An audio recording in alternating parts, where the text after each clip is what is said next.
Chair Bonner, you may call the meeting to order. All right, let's come to order. This regular meeting of the Civilian Oversight Commission for the Los Angeles County Sheriff's Department is now in session. I'm Robert Bonner, the chair of the commission. So let's get started. I think we could start by asking Ms. Jordan to explain to the members of the public how they can participate during this meeting, and then perhaps Mr. Flores will translate that in Spanish. Thank you, Chair Bonner. Good morning and welcome. If you wish to speak in person at today's meeting, please turn in your public comment card at the table with the public comment sign. If you are remote, raise your hand in WebEx or press *3 on the phone. Each person who signs up for a public comment will have 3 minutes to speak. Please note that the chair may adjust the time allotted to less than 2 minutes. Excuse me, I hate to interrupt you, but would you please, going forward, the default is 2 minutes, not 3. If we have time, I'll expand it to 3, but the default is 2 minutes, so everybody should be so informed. I've just informed them, so proceed, Ms. Jordan. Why do we have to do Thank you, Chair. Please, next time, let's make it 2 minutes. Please note that the chair may adjust the time allotted to less than 2 minutes for each public comment, depending on the number of individuals who have public comment. For each agenda item, I will call the public comment after our commission discussion. General public comment will be heard near the ending of the meeting agenda under non-agenda public comment item number 9. Now I will turn it over to Commission Community Services Coordinator Robert Flores, who will announce the public comment rules in Spanish. Buenos días. Le damos la bienvenida a esta reunión a miembros de la comunidad quienes prefieren hacer sus comentarios en español. Le daremos 2 minutos y podemos proveer traducción al inglés. Simplemente diga la palabra español antes de comenzar sus comentarios y le diremos cómo proceder. Gracias.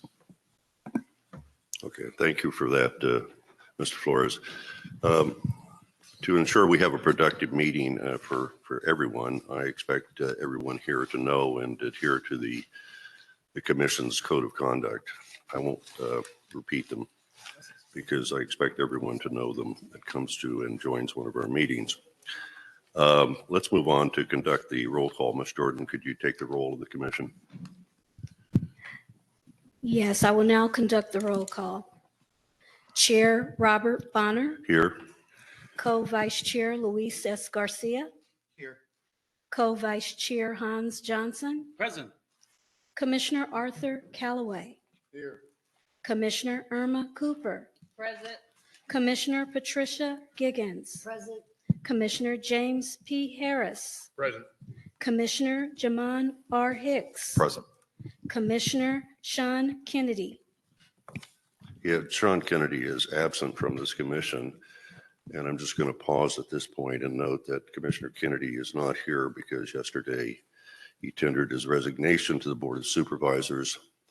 Rather, to put it actually precisely, he requested the Executive Director, Ms. Mosley, to forward his letter of resignation to the Board of Supervisors.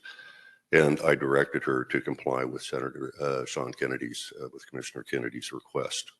So his letter of resignation has gone over to the board. Actually,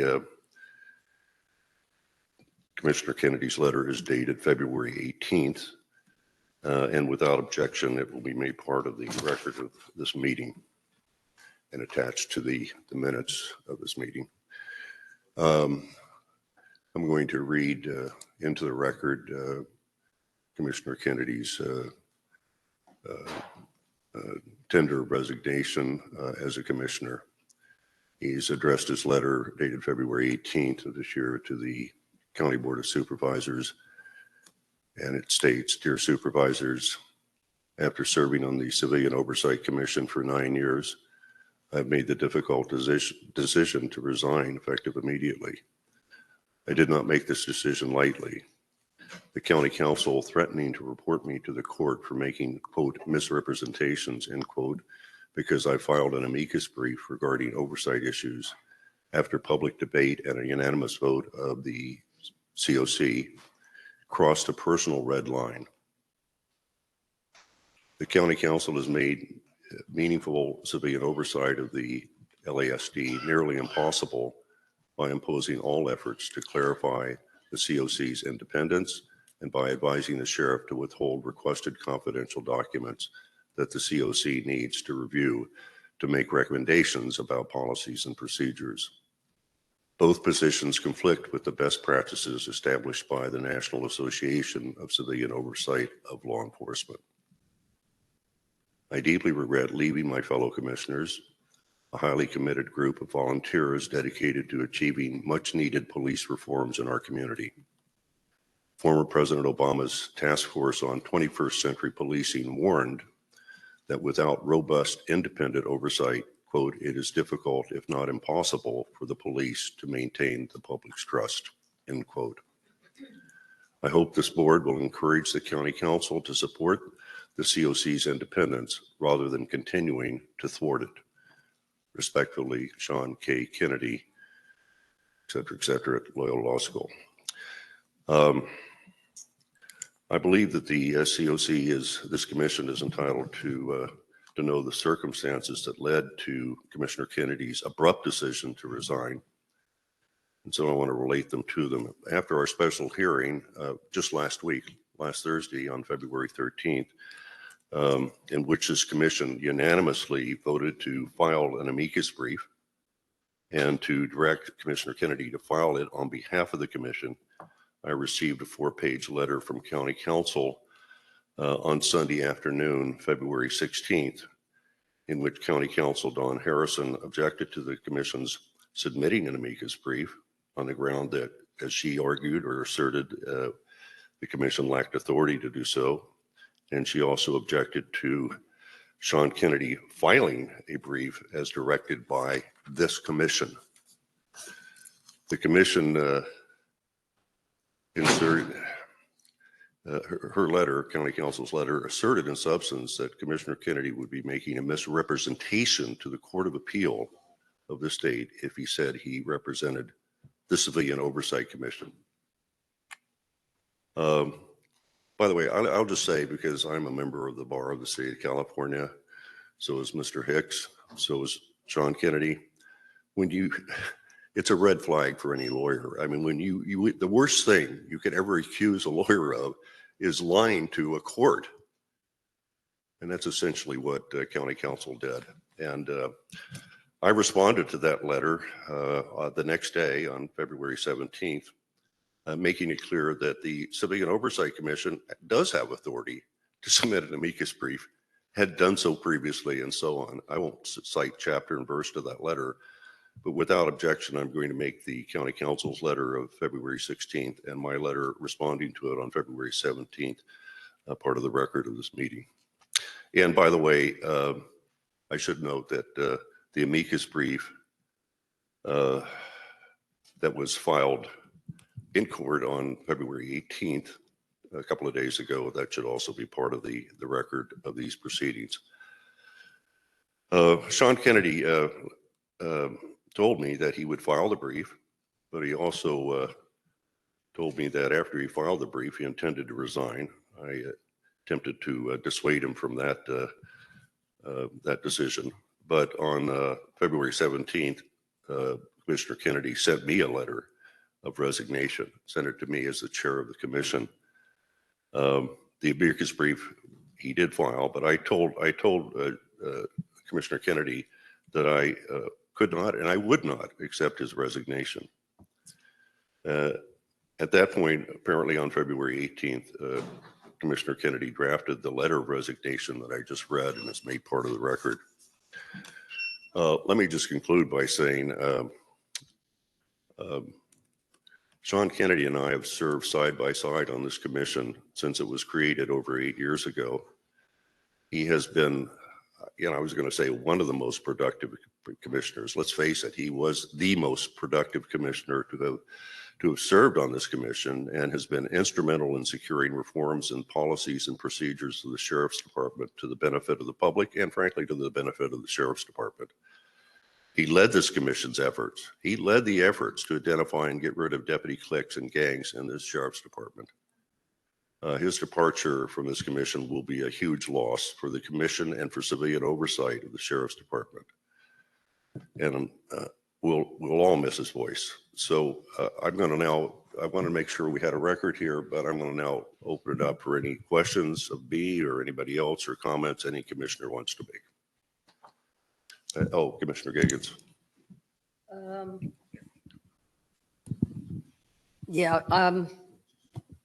I also served with Commissioner Kennedy for 9 years, along with Chair Bonner and Commissioner Harris. We called ourselves the inaugurals. We've been here from the very beginning, all appointed by the Board of Supervisors.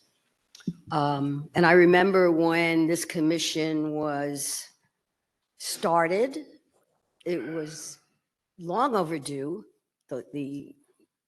One of the oldest, if not the oldest, law enforcement agency in the country had never had any kind of oversight, any kind of civilian oversight. So it was quite the important thing for the board to institute. And this was when Sheriff McDonald was in office. Subsequent to that, we've had two more sheriffs, but Sean has been here throughout. I'd like to say that Sean Kennedy is the heart of this commission. Not only is he brilliant, he has a huge heart, and he had such a commitment to the community and getting to the source of abuse of power by law enforcement, particularly through the existence of gangs and cliques. But he was also instrumental in making sure that this forum was open to the community. And we went out to the community to listen to the stories of the families. So, and he was also chair of the commission, and he'd head up the hearings at Loyola. So his record as a commissioner and his commitment to justice for the communities and to have a first-rate law enforcement agency in Los Angeles County was sincere. And now I feel like we as a commission are in a crisis. Because he did not do this alone. This was not I'm just going to go, send a letter, an amicus brief. I'm not a lawyer, but I did take Latin in high school, and amicus, I think it means friend. So this was a friendly brief to the court, in our view, to give our view to someone who has had different, Diana Turan has different roles in helping law enforcement perfect itself over many years. So we felt moved and we voted to support an amicus brief. What ensued after that in quite a big flurry was a challenge to our independence. Yes. A challenge to our independence. And all of us, when we were appointed, we took the oath on the Constitution. And I remember clearly that the supervisors wanted us to be independent. I know that in my 9 years, I have never been directed by a supervisor or a staff of a supervisor to vote in a certain way, to think in a certain way, that any of my opinions were, doubted at all. And I believe that is true for all of us, this experience that we've had over many years. Right? So we have a practice of independence. And we have a practice of challenging the status quo. And we try not to get engaged in pettiness because the issues before us and before the community, before the sheriff's department, before the board of supervisors are so serious. So now we're in this crisis, and one of our own has been threatened by county council. We all read that letter that we're going to, that he was going to be brought before the court for misrepresentation. I mean, Sean knows what he's doing. He is a professor of law at Loyola Law School, along with many, many years of experience in social justice, and also his experience on this commission. So there's not much we can do. We need to respect his wishes that he's not here today, but his seat is empty. And we feel that. I believe the community, once they hear more about it, will feel that.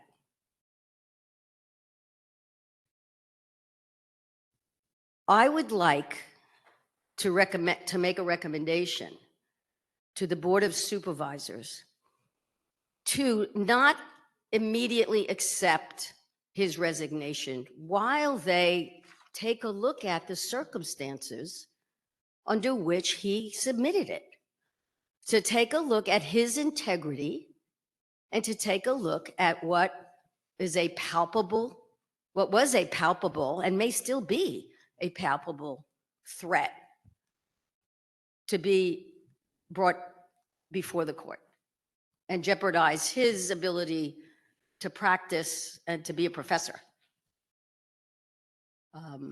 So I think many of us here, I can't speak to all of us because we have not conferred yet. This is our meeting about this right now in front of all of you here who are in person, all of you who are on Zoom, is that we think the Board of Supervisors should pause and take a look, do a little bit of a investigation. You know, we're investigated all the time. Now Sean is being threatened with some type of investigation. So I think the board should take a look and inquire, take a look at the work that we've done as a commission, take a look at the work and leadership that Sean has performed, and take a look at the fact that we all supported this amicus brief. We didn't say, okay, Sean, go do it on your own. We felt that it was a sincere opinion that we could give as a friendly opinion to the court. And we have a right to do that. We should have a right to do that because, number one, we are independent. And also, I think there was a timeline. I think that you had to get these amicus brief by a certain time.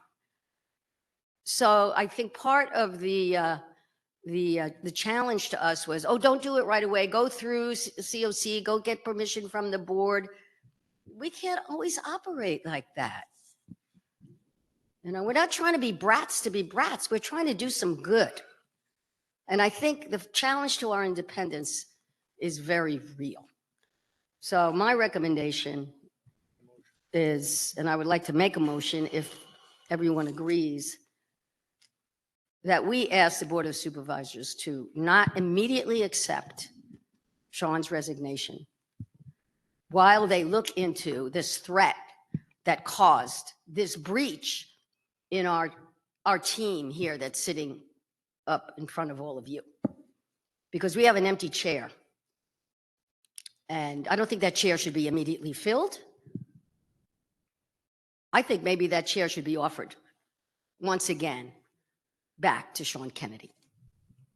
Okay, so that was a very profound statement, Commissioner Giggins, and before I call on other commissioners to comment on it, one, you've made a motion. Is there a second for the motion? I'll second the motion. All right, so it's moved and seconded for further discussion. I do want to say one thing, though, before I call on other commissioners. I just want to say, because I can also testify to this, as Patty just did, that when I joined the commission back in late 2016 as one of the originals, every supervisor I spoke to urged this commission to be independent, to act independently in its oversight mission, and not just independent of the sheriff and the sheriff's department, but the board itself. They wanted this commission to be independent, and they made that abundantly clear to us. In fact, I frankly would not have been interested in serving on this commission were that not the case.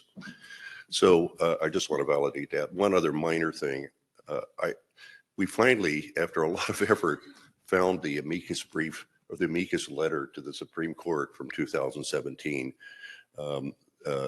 that was approved by this commission. And since we cite that as precedent, I think it should be made part of the, without objection, part of the record of this meeting. Thank you. All right, Commissioner Johnson. I wanted to say hear to Commissioner Giggins for her statements and for the sentiment expressed there.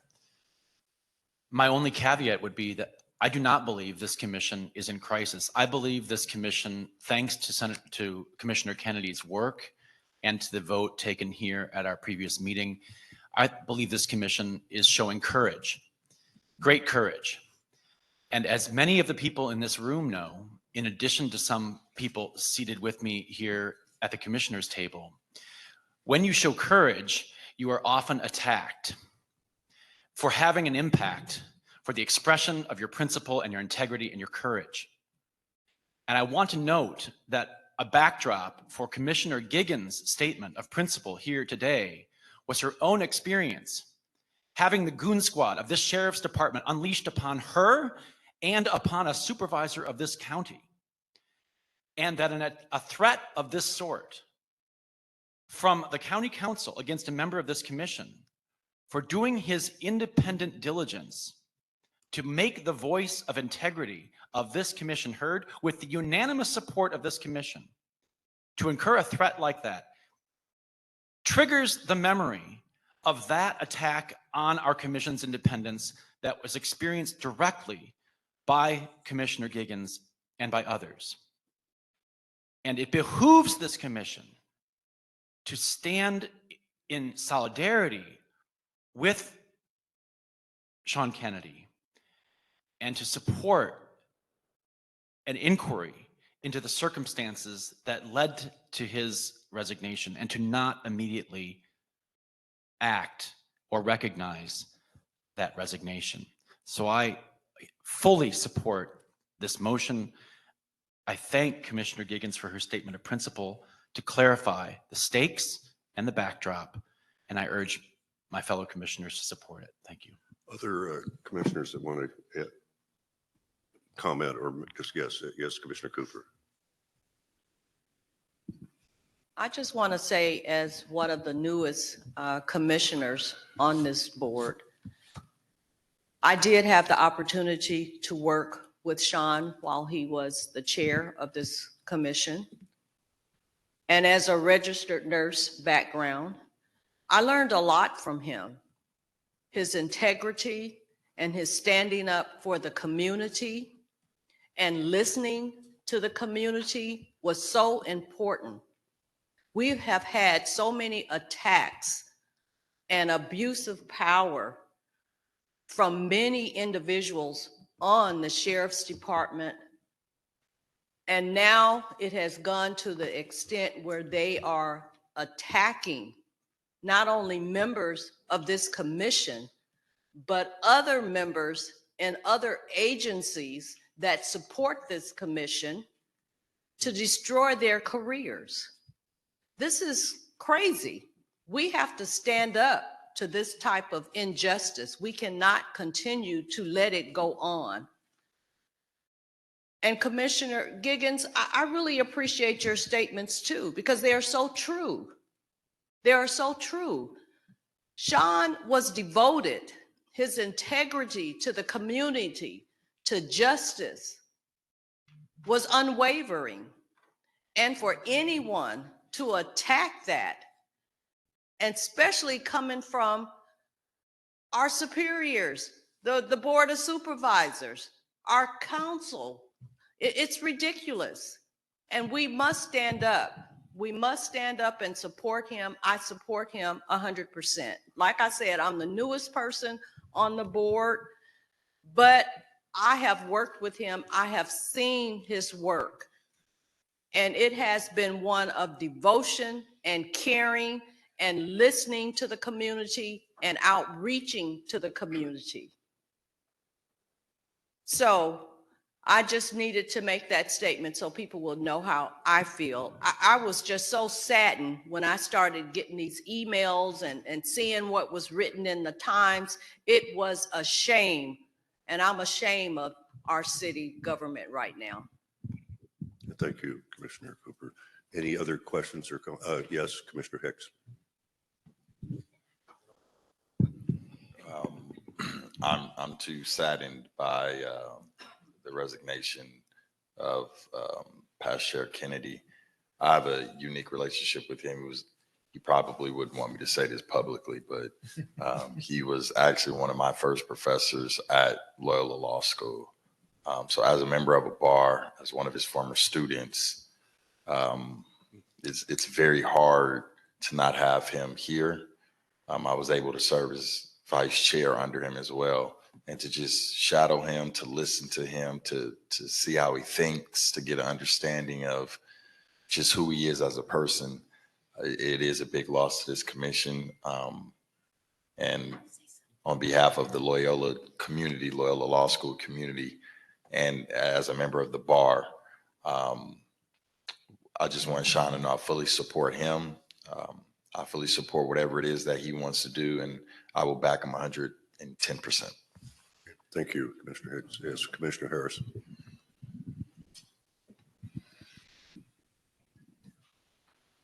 You probably all know by this time that I don't tend to speechify much while I sit up here. I appreciate all the comments, and I echo them all. I am profoundly saddened by Sean's resignation. This is a gross injustice, I think, what County Council has stated. And your allegation, I think, is baseless. As Chair Bonner pointed out, we are independent. We have always been independent and will be independent. And when a time comes when we have to seek approval from the Board of Supervisors to file an amicus brief, I have to think that maybe the time has come for us not to have a commission, that it's just for the Board of Supervisors to try and oversee the Sheriff's Department. Sean is an integral part of this commission. And I miss him dearly already, him not being here. It just doesn't seem right to have a commission meeting without Sheriff Kennedy here. I guess some people might kind of look at Sean and I as the odd couple, quite frankly. The fact that he was a career public defender with the federal government, and the fact that my career was a little different than his. But I truly found both his professionalism and our friendship just something I cherish and will always cherish, regardless of what happens going forward. But I strongly support this motion. I will stop by saying, you know, I've heard it said before that, you know, when you take your hand out of a bucket of water, the hole that was there covers over. You don't even notice that there was anything in there before. That's not the case here. You take your hand out of this bucket of water, a hole remains that cannot be filled.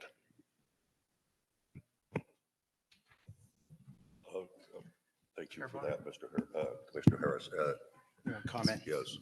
And then the executive director has a comment, but yeah, go ahead, Commissioner Garcia. So, I just wanted to comment. I am also saddened and when I got to receive the email and learned about it. And I think back to when I was appointed by the Board of Supervisors to be on this commission back in 2022. You know, we had a different sheriff at that time, and you know, I didn't know if anybody was going to show up at my door, to be honest. You know, I didn't know what was going on at that. Well, I knew what was going on, and I knew the intimidation by that former sheriff was real. And, you know, in the history of LA County, and in my experiences, you know, when this commission was established almost 9 years ago, I was heartened, because there had never been oversight.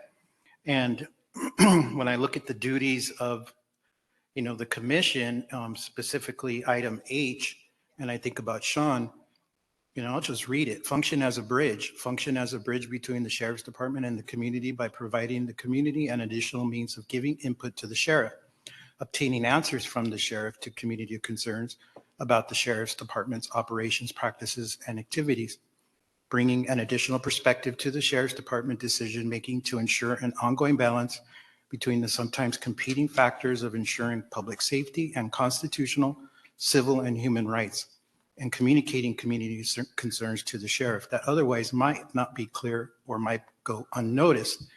And I really believe that, Sean carried that, bridge and through the, various, deputy gangs hearings that, all the work that Sean has done. And I'll just end with this, that, this item H, and I think back to that former sheriff where he flippantly, said, used to call Loyola Law School, where I'm a double alum from LMU. He called it Loyola Law School, and meaning that things that were coming out of this commission, lies. And when I heard that, I knew that this work was just more ever important because Sean was speaking truth, and really Sean's heart was in building these bridges. With the sheriff's department and the community.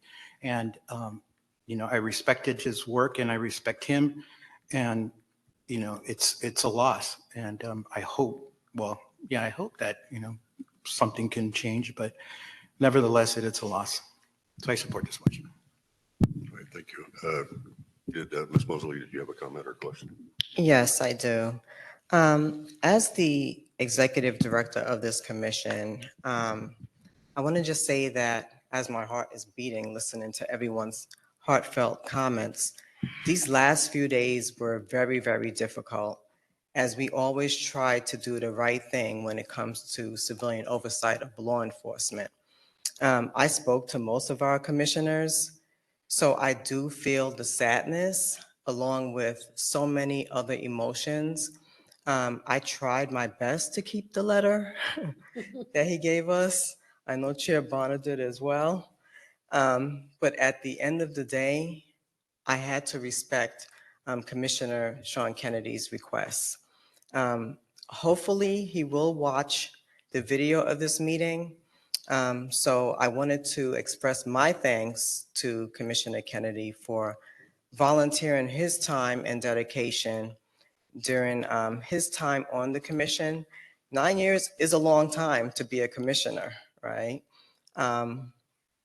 He has fought the fight to promote true transparency and accountability in civilian oversight of LASD.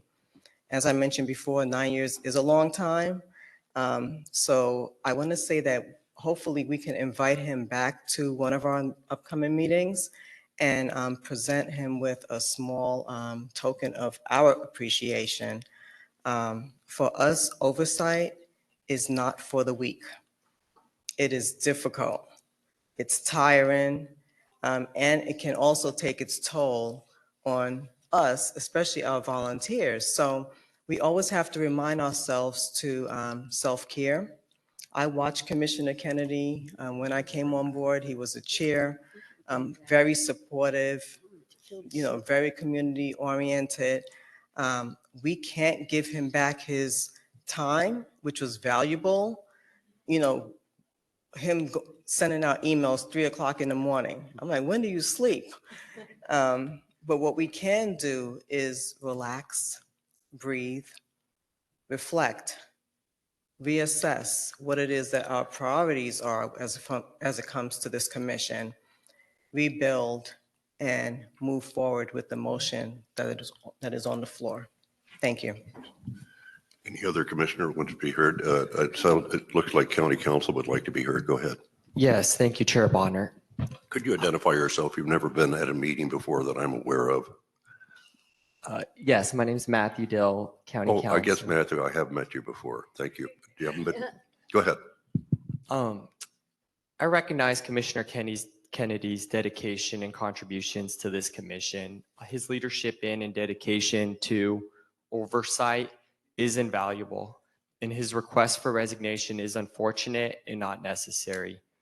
However, our office advises that this commission did it refrain from county council's confidential communications from becoming part of the public record.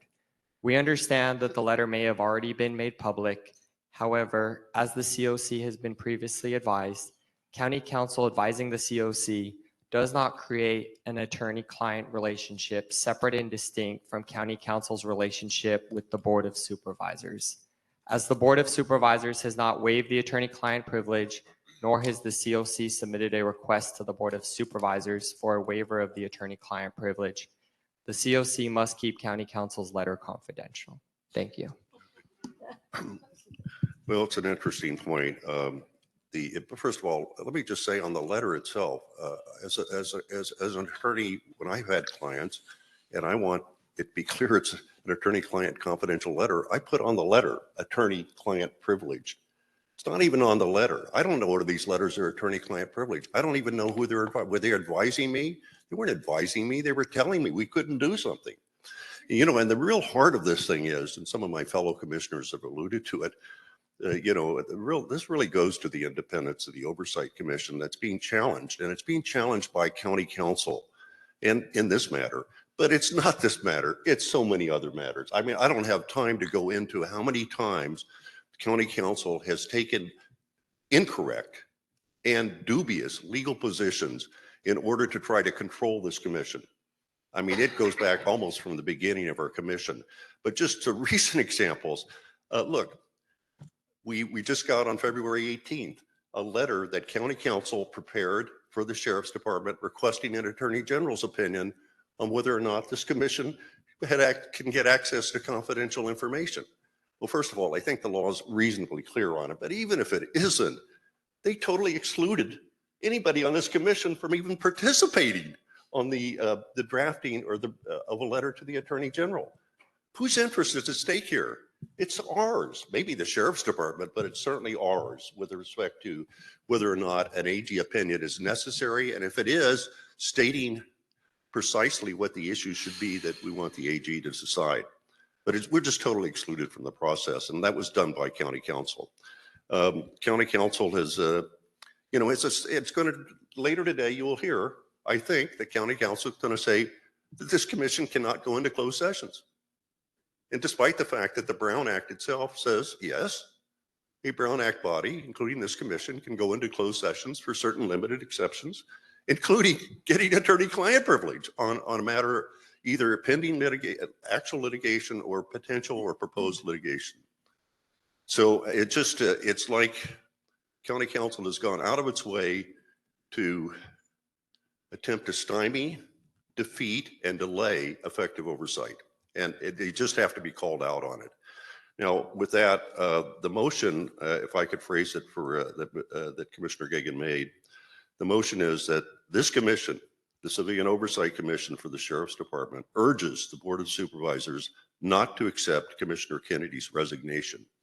And before accepting it, request the Board of Supervisors should, we recommend, request that the Board of Supervisors to invite Sean Kennedy to appear at its next meeting and ask him directly why he wants to resign. So that's the motion. Is that a fair statement of your motion, or did you? Yeah, I wouldn't lock it into their next meeting because that they might not be able to do that, but that they do an inquiry and they hear from Sean, and that also seriously consider this entire discussion that we've had here today. Yeah, that's right, and that's why we put it in. The board meets every week. They can have them there next Tuesday, and we're recommending that. Okay, so that's the motion. It's been seconded. We've had discussion. Are there any public comment, Ms. Jordan? Yes, we Ms. have Johnson. one public comment on this item. We have Vanessa Perez. Step forward and ye shall be heard. I just want to say that it's pretty sad what they did with Sean Kennedy. I stand behind Sean Kennedy. He is the heart of this meeting. And I think that the county council and the board of supervisors are big fat bully, and I'm just saying it like the nice way. Because Sean Kennedy deserves to be up here, and he speaks volume to for the community and for the people, victims of sheriff violence. Okay, thank you. Other public comment? So we have Selena Coleman. You know, I didn't know about Sean resigning, and so this is new information to me. But without Sean, I wouldn't be here speaking up. I wouldn't feel safe enough to speak up because his consistency in this commission. So he been here 9 years. We've been here 9 years. This is Leroy. Leroy's life matters. My grandson was 5 and now he's 14 and he's lost. And his mom been lost this whole time. It's been a journey coming back from it. But you know, the sad part about this is it's not only the sheriff's department, like you guys said, it's other departments that work with them, right? And so since 2008, I got to witness all of that on the inside. And so the impact for me is different. I'm born and raised in LA County. I didn't leave the county until after the age of 50. But I left because I was running, because I was being harassed by LA County sheriffs. They put a hole in my pocket so deep we still not recovered from it. So I say to y'all, as we move forward, thank you, and we can't stop, and we definitely need to hold the board of supervisors accountable. County council need to be held accountable, and every single department as a whole, because it's not fair to the community. It's not fair for the cause and effect of this.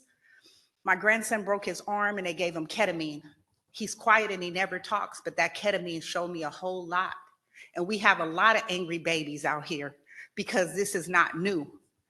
In 2015, 1,206 individuals were killed by the police in the United States. We could do better. Thank you. Next, we have Michelle Infante.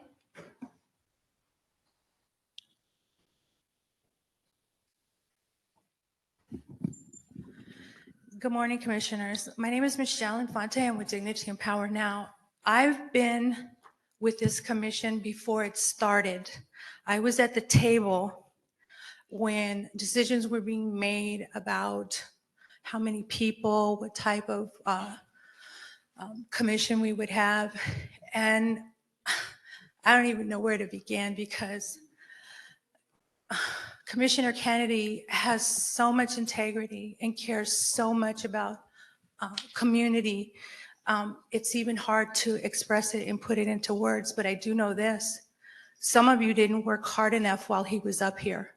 And a lot of you kept waiting and waiting and waiting until you felt like, we got to give these people a chance. We need to give the Sheriff's Department a chance. And as it is, it's bad enough that we have to sit up here and listen to people steal the narrative like this lady at the end who represents the Sheriff's Department. County Council who keeps giving you guys all kinds of explanations as to reasons why you can't do certain things. You guys have to fight harder than you've ever fought. And I appreciate Ms. Mosley for coming up here. And you've done a lot since you've been here in a very short length of time, and I appreciate that. And Judge Bonner, you have been exceptional. You moved when you saw things and you put out your opinion, and it's very, very important for the public to hear that. The rest of you need to catch up. You're letting a department over and over again. I have to be the one to come up here and show your presentation. You should be able to investigate this stuff. You've already had enough from the families over and over again, deaths and people in excessive use of force. These people keep coming up and talking about all this stuff, and we keep giving the Sheriff's Department more time and more time. Now's the time for you to speak up and say the reasons why we need transparency and accountability. The same words that we use all the time, and they sound like they're useless now, but those things are important. And before any of you leave, you should make sure that you've done your best to do everything that you can for these families. Next, we'll have Allie Rubenfeld. That's our final speaker on this item. Good morning. I just want to say it was really beautiful to hear you all talk about Commissioner Kennedy today, and I wish he was in the room to hear it.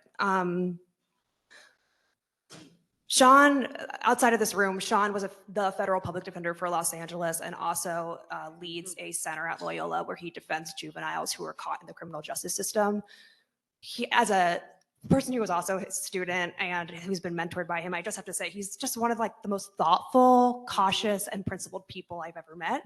So to say that he would do something legally unsound is just blatantly offensive. On behalf of Check the Sheriff, we've been, there's just like you guys have been kind of rocked by this, we have been too.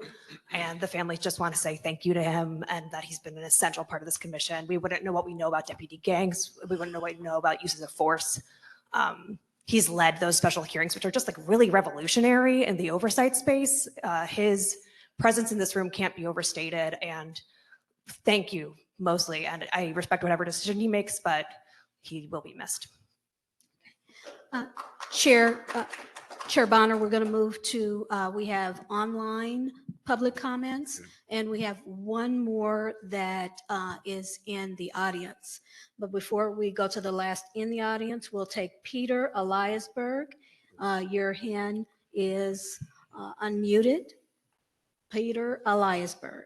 Thank you very much, Commissioner Bonner, members of the commission. First of all, I have profound respect for Sean Kennedy and the work that he's done. And I appreciate the comments and the efforts of the members of the commission to dissuade him from his obviously very principled desire to resign.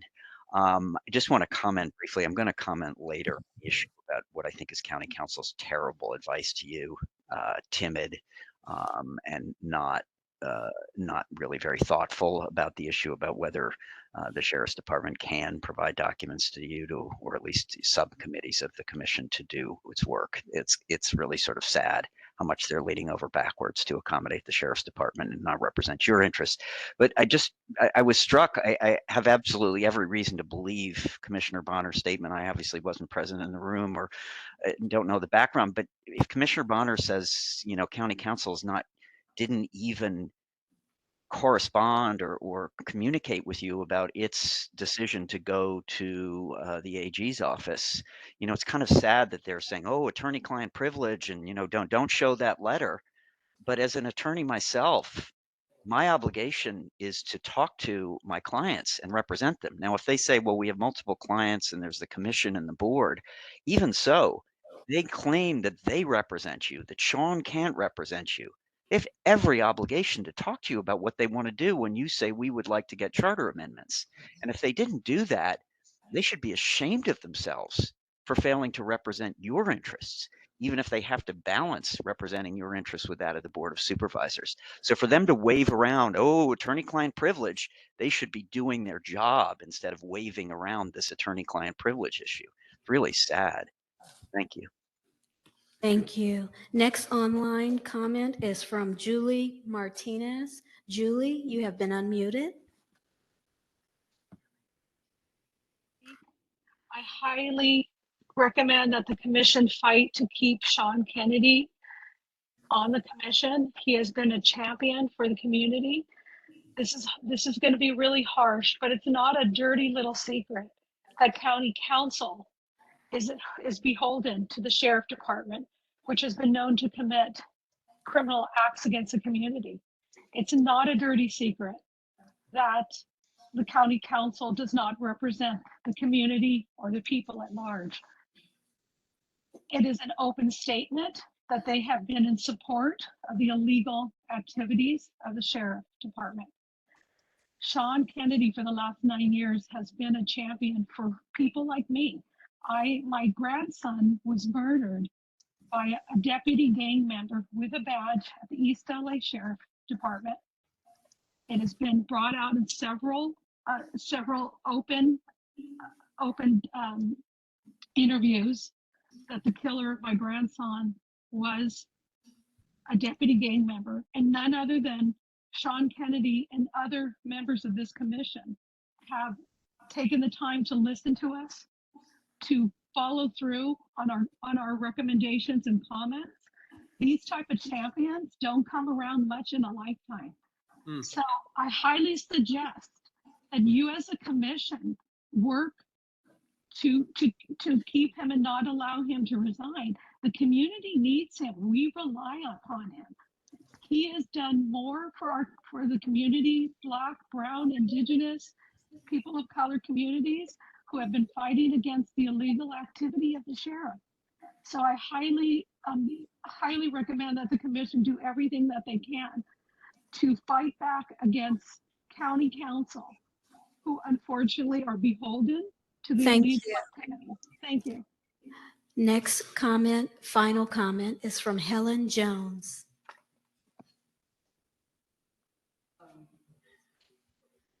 I would like to say that meeting Sean Kennedy and what he stood for families, it's very important that he stay a part of this commission. And y'all should do everything in y'all power. What? Because this commission right here is the only place that families can come and just feel no type of justice, but just a little bit of somebody is hearing what we're saying. That deputy gangs are able to run our cities, run our jails, kill our kids. Like my son, John Horton, when I came here in 2017 and met this body for the first time, Show you, but and let y'all know what happened to my baby. My baby was beat to death to about in 2009 by the deputy sheriff gang, 3,000 boys. more a year.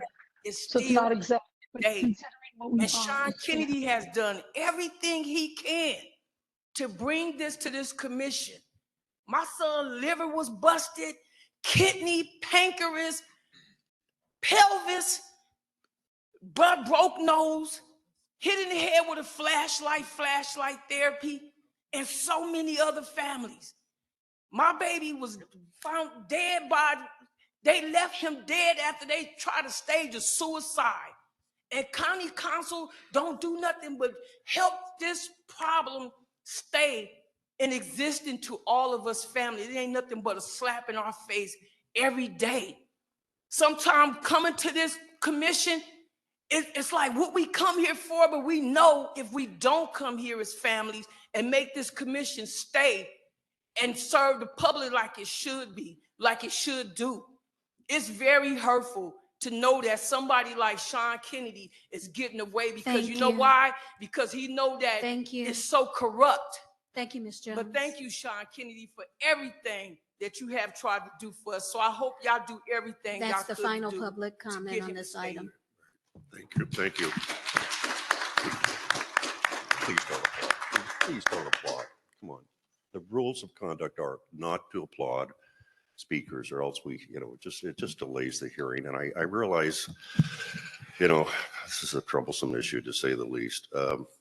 In any event, it's been moved and seconded that the commission urge the Board of Supervisors to not accept the resignation of Sean Kennedy, and in any event, before accepting it, that they request at their next meeting that they invite Sean Kennedy to appear at their next meeting to ask him why he wants to resign. Moved and seconded. I'm going to call. Let's have a roll call vote on that motion, unless there's further discussion. Before we vote, can I? Did you want? Yeah, I just want to make sure that Okay, I'm clear. there's further discussion. So before we Yes, vote, sorry, but we're asking the Board of Supervisors to just have a discussion. no, we're asking them not to accept Sean Kennedy's resignation. Yeah. And before doing so, to ask him to appear before the Board of Supervisors at their next meeting next Tuesday and ask him why he's resigning.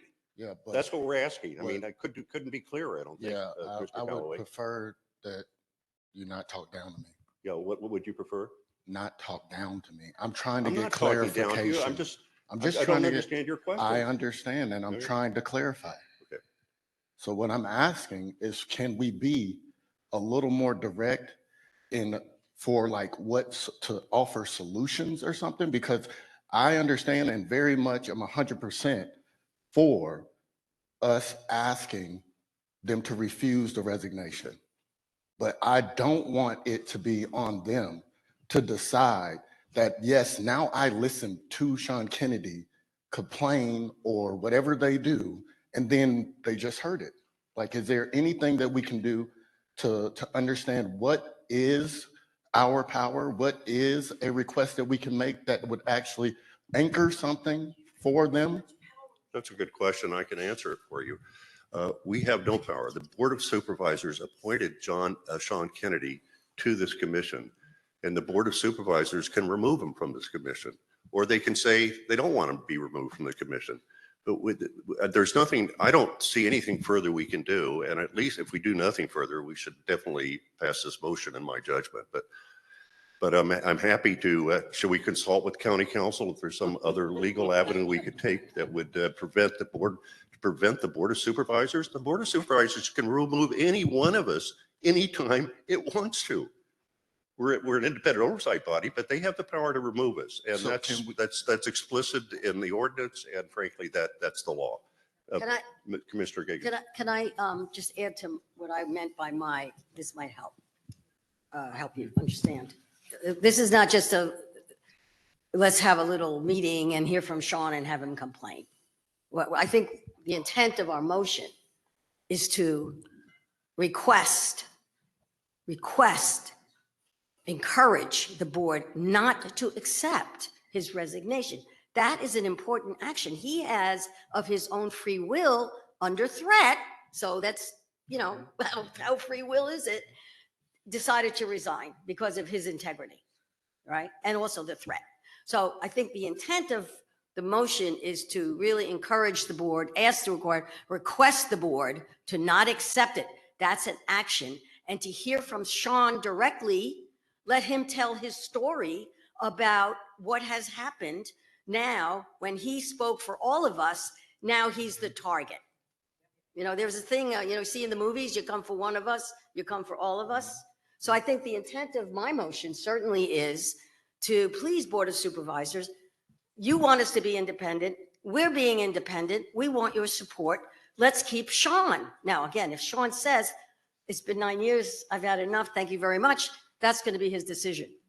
But that's the intent of the motion. So there is an action to it. Yeah, and I would like to think going further, like we can close this out and vote, but to also ask the board for their official opinion on what county council has done in this instance. Because if they get to attack us at our livelihood, then how are we going to represent the community? How is the community going to feel like they should be able to come and speak out if the sheriffs are alleged to and actually show up at their house? Now county council is trying to submit things that can cause somebody to lose their livelihood. Can we get an official statement for us to understand what is it specifically that the board is okay with when it comes to this type of intimidation? So Commissioner Johnson. I hear a friendly amendment to append to the resolution the encouragement that the Board of Supervisors discourage such interference in the independence of this commission as part of this resolution. All right. Would you accept I that? don't- I mean, Would you accept that as a friendly amendment? Do I have to? No. No, you don't. I'm. We could just I don't vote. We could vote the motion straight up, and then we can vote on whether it should be amended with that. Yeah, why don't we added do that? language. Because I'm feeling I want to stay very focused because there will be ramifications for what they do. So I don't want to lay out what we want beyond what we want to see them do, and then we will see the results. They will then take their action or not, rather than complicate and push and push and push. I'd like to keep it simple, so thank you for your amendment, but I'd rather not Okay, so accept it. the amendment's not accepted by the movement, and so it will have to be made by separate motion. We're going to vote on the motion as stated. Call the roll. I will now conduct roll call on the motion. Chair Robert C. Bonner, Aye. Co-Vice Chair Luis S. Garcia, Aye. Co-Vice Chair Hans Johnson, Yes. Commissioner Arthur Callaway, Yes. Commissioner Irma Cooper, Yes. Commissioner Patricia Giggins. Yes. Commissioner James P. Harris. Yes. Commissioner Jamon R. Hicks. Yes. Commissioner Sean Kennedy. Absent. All right, the Chair motion. Bonner, Yeah, the motion passes 8 and 1 absent. Okay, so the record should reflect, and the motion should reflect that the motion unanimously was passed by this commission. Now, is there a secondary motion that you want to make, Mr. Johnson, Commissioner Johnson? I would follow up with a separate motion to ask that the Board of Supervisors consider discouraging county council's interference in the independence of this commission's voice. All right, is there a second for that motion? I'll second that. All right, been moved and seconded. You know, this is all part of the discussion we've had, so I think we can just vote on that. Let's take a roll call vote on that secondary motion. Okay. I will now conduct roll call on the second motion. Chair Robert C. Bonner. Aye. Co-Vice Chair Luis S. Garcia. Aye. Co-Vice Chair Hans Johnson. Yes. Commissioner Arthur Callaway. Yes. Commissioner Irma Cooper. Yes. Commissioner Patricia Giggins. Yes. Commissioner James P. Harris. Yes. Commissioner Jamon R. Hicks. Commissioner Sean Kennedy. Absent. Absent. All right. so Chair that- Bonner, that motion passes 8 and 1 absent. Okay, it's, that motion carries also unanimously. Before we move on to the next item on the agenda, which is the consent calendar, item 4, let me just say that while I disagree with County Council's position with respect to the assertion of privilege by County Council, let me get my notes here if I can find them. I want to return to County Council's objection to attaching County Council's February 16th letter to me as the chair of the commission on grounds of attorney-client privilege. And while I think that, you know, the letter was labeled privileged, I'm not sure County Council actually represents the Civilian Oversight Commission, to be honest with you. And I kind of agree with Peter Leisberg on that point. So I'm not sure they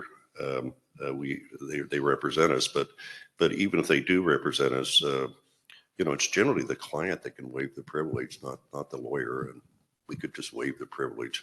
But having said all those things, I think it's just prudent. I'm going to reverse myself based upon County Council Dill's objection, and we will not make the County Council's letter dated February 16th, 2025 to me, objecting to our filing an amicus brief, a part of the record of this case, and I'll expect that the executive director will assure that it's not part of the record. Okay, now we can move to the consent agenda. And there are two, the consent agenda should be very, very short, I hope.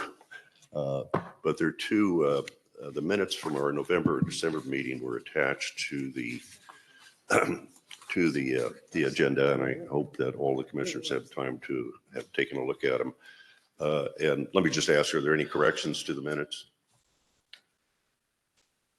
Okay, I don't hear any, but I do have a couple of small corrections to the minutes from the November 21, 24 meeting. First of all, on page 3, toward the bottom, it says Sheriff Bonner had to leave the meeting. Well, it would be Sheriff Luna, I think, that left the meeting, not me. So that's just a typo. And then on page 5 of the November minutes of the November meeting, it states about midpoint that the executive director advised that the executive office had denied our request to use the Board of Supervisors hearing room due to capacity issues. And I think that should be security issues. I haven't gone back and checked the transcript, but there is no capacity issue with respect to the Board of Supervisors hearing room. So that should be changed to security, subject though to the executive director just confirming that you said security, not capacity, and it just got. So with those two corrections, do I have a motion to approve the minutes of both those meetings? All right, moved, second? I'll second. All right, moved and seconded. All those in favor of approving the minutes for both meetings, say aye. Aye. All those opposed, say nay. There are no nays. Any abstentions? There are no abstentions. Okay, so let's move on to, I think we're at the point of family impact remarks on the agenda. And I believe we have at least one family impact remarks, and that's the family of Francisco Nunez has family impact remarks. Is that correct, Tracy? Chair Bonner, the family of Francisco Nunez would like to make their family impact remarks. Okay, and I'll ask them to step forward in just a moment, but I do have just one comment to make, and that is that I think attached to the minutes of the meeting are family impact remark procedures. I just want to say we are making an exception with the Nunez family to be able to speak again, by the way, Cindy, so you know that. But generally speaking, the family impact remarks, the procedure of the commission is that a family, whether it's one member or collectively more than one member of the family, has one opportunity, not multiple opportunities, to make family impact remarks. By the way, any family member is always free to sign up for the general public comments and make big comments. But generally speaking, they need to be limited to, once. And so I just wanted to clarify that is the procedure. But we are, the executive director and I have decided that it's appropriate to make an exception to that procedure for the family of Francisco Nunez, at least on this occasion for this hearing. So with that in mind, who is going to speak on behalf of the family? Okay, can approach the lectern. So I just amended the procedure. So that's the procedure going forward. We need to move the budget item up. Why? They have to leave at 11. I don't care. We've got important things to discuss. They have to leave. They have to leave. We'll put it over. I'm not moving on. Good morning, Unless you really Commission. think Thank you, so. Chair Bonner, once again for your time. We are the Sisters of Francisco Nunez, two very pissed off siblings. I'm truly sorry they send you here to these meetings with no knowledge, no sympathy, and no answers for impacted families like us. I truly am, because you have no knowledge of what's going on with Francisco Nunez, and clearly you're not going to answer any questions for me today. I'm saddened what is happening to Commissioner Kennedy. This is what it's coming down to. He encouraged my family, along with Commissioner Johnson, to attend these meetings after what happened to Francisco. He assured I always was given time to speak up here because he understood how important it is for us impacted families to let you know what's going on with LASD and how they've affected our families for life. We are here because of this amazing committee. Put some respect on that. The existence of deputy gangs within LASD is not just an issue for your department. It's an issue for the entire city of Los Angeles. Deputy gangs are not fictional tales or exaggerated rumors or a low priority issue for you. They're very real, and so are we, the families impacted by it. The commission was denied access to confidential information regarding Francisco's case. Why, County Council? The commission must be given access so they can do the job they're eager to do. Why is County Council denying the request? Are you coming after me next? The COC provided you 27 recommendations, LASD, 27 to help end this deputy gang problem, nightmare at that, and only 6 or so were implemented. Why isn't Lancaster Station at the top of the radar list to be watched for this deputy gang activity? Are you forgetting what happened to Francisco Nunez last March? Following him, did you forget about Eugene Youngblood? Also from Lancaster, same station, same captain, same groups, similar stories, same cause of death, same coroner, no answers for his family either. This doesn't ring a bell, LASD? I am no form lying, and I have no desire to do so. I do believe in integrity. What else is it going to take for you to give us any answers? Lancaster Station needs to be watched very closely. Accept the reality of the horror that's going on there. I continue to be harassed and watched daily. I have more footage of this deputy behavior. My family members are being pulled over by your patrol once they leave my residence, waiting for anyone who leaves my home down the street. Why is that? Why hasn't this stopped? Where in the policy where in the policy and procedure, the codes of ethics that I myself as a county employee are very familiar with, where does it say that you can violate Francisco Nunez civil rights? You can kidnap him, you can murder him, torture him, then dump my brother's body a block away from his house and tell me that he's been there for 5 days? Then they retaliate against me for speaking about it.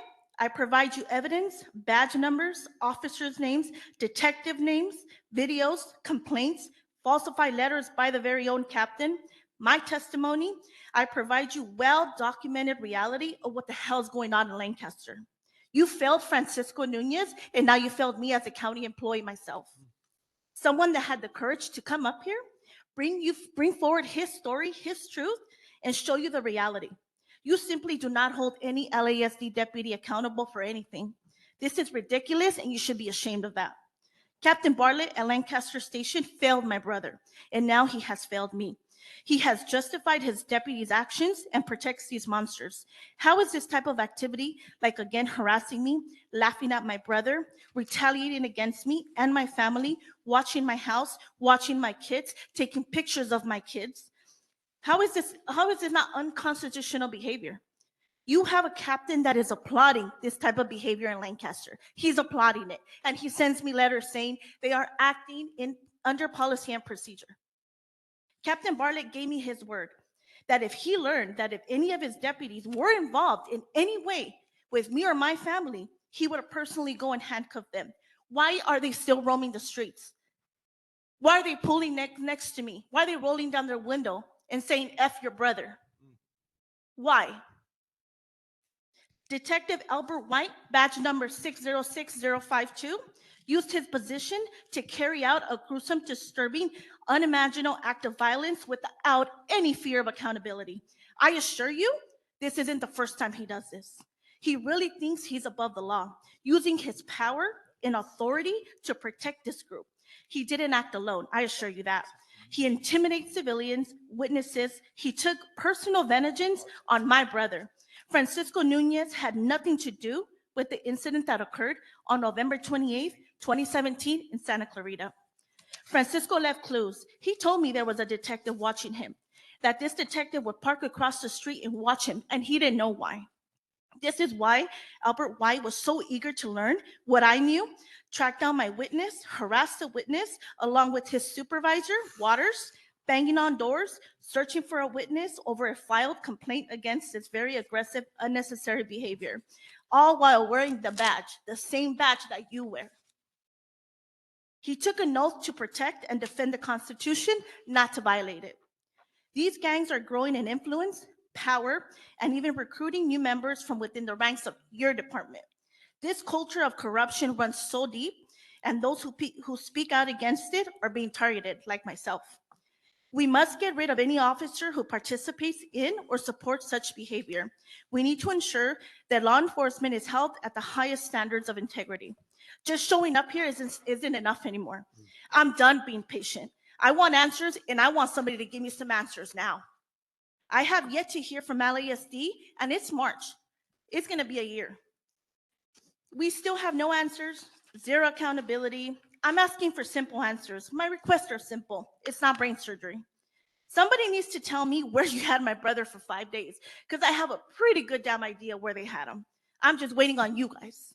I have body cam footage that LASD refuses to give me, but I have it. Because I also have timelines, again, witnesses. Do what's right. Whether you know something, whether you've seen something, whether you know who's behind it, whether you look the other way, do what's right. Then the integrity of this entire department that you work for depends on it. Thank you. Thank you. Thank you. That takes us to the chair's report, item 6 on the agenda. Excuse me. And first of all, to give the commission an update on the revisions to 3.79 that the commission has proposed to the Board of Supervisors. We're still waiting for the executive officer, Mr. Yen, to submit the board letter so that actually our provisions go to the board. And so they could be discussed initially at a Justice Deputies Cluster meeting. Let me ask, by the way, the executive director, I mean, is there any update from the executive office as to when the board letter might actually go to the supervisor so we can move the process forward? He is still working on the revisions for the letter, so not at this time. Any ETA at all as to when it might go over? No ETA. Well, there we go. I mean, it's just another delay. County council already spent 3 months looking at the revisions. That delayed it by 3 months, and then submitted its advice and counsel to the executive officer. And we've responded to that advice and counsel because we have substantial disagreement with county council with respect to the way it wanted to amend the 3.79. But other than that, the only other thing with respect to the status of the 3.79 revisions is that county council advised us in December of last year that it planned to seek an attorney general's opinion with regard to whether 3.79, the 0.035 provision, which for those of you that don't track section numbers, that's the provision that would give give the commission through its ad hoc committees confidential information, provided they themselves kept it confidential. The county council, working with the sheriff's department, has on February 18th, I guess 2 days ago, submitted a letter to the attorney general for the state of California requesting that it render an opinion as to essentially whether or not the proposed ordinance revision would or would not violate state law. The commission's position, by the way, on this, first of all, we weren't consulted in the process. I've already said that, but the commission's position, which was made clear in a letter from me on, I believe, February 15th, before the AG's opinion was requested, we made clear that, first of all, we don't believe that the Board of Supervisors should wait until there's an Attorney General's opinion to enact all the revisions we've requested, but specifically including 3.79.035. We think Chair, might I ask, Chair, given the timing of that correspondence and the actions by the county council that did not consult with this commission before making that letter, do you believe that there's any chance that that request for an opinion of the Attorney General that circumvented consultation with you or with this body might, given that it happened in the wake of our February 13th meeting and the action by this commission to file an amicus brief, do you believe that there's any possibility that that was a retaliatory action by county council to circumvent the consultation with this commission? I have no reason to believe that, Mr. Johnson. I think we had requested, and the executive director was present. She requested, I requested, that goes back months, that we be part of any process that led to a request for an attorney general's opinion. They just did it. They did it on their own, and we became aware of it on February 18th when county council with the sheriff's department submitted the request. It's quite a detailed request, by the way, 17 pages of opinion and legal analysis by county council. But I don't suspect that. But what I would say is that our position, we did make our position clear, and we need to make it clear at this meeting as well, I think. And that is, it's not necessary to go to the attorney general and ask for an opinion on this. I think it's reasonably clear that the ordinance could be enacted, that it does not violate state law. If it does, ALADS will have a chance to litigate it in the courts of California. And that's fine. Let's litigate it. But why are we delaying it for an attorney general's opinion? Based upon what I've heard, the best estimates are it'll take months, if not a year, to get an attorney general's opinion back.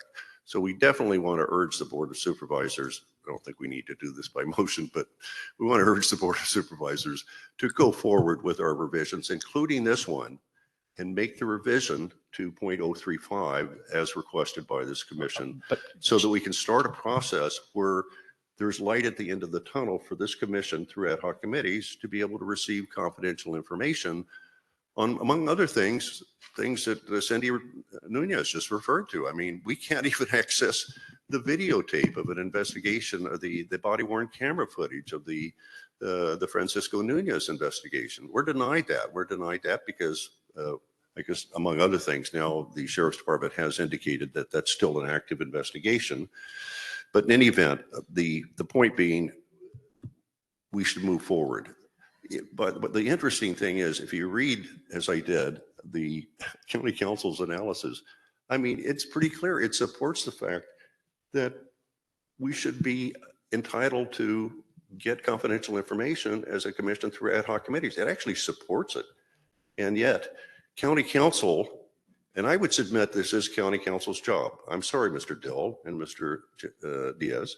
It's county council's job not to punt this to the attorney general, but to say to the sheriff clearly, one way or the other, you don't think you can do it legally? Tell him that, and tell us that, because we'd like to be able to submit some arguments to the contrary, which we already have.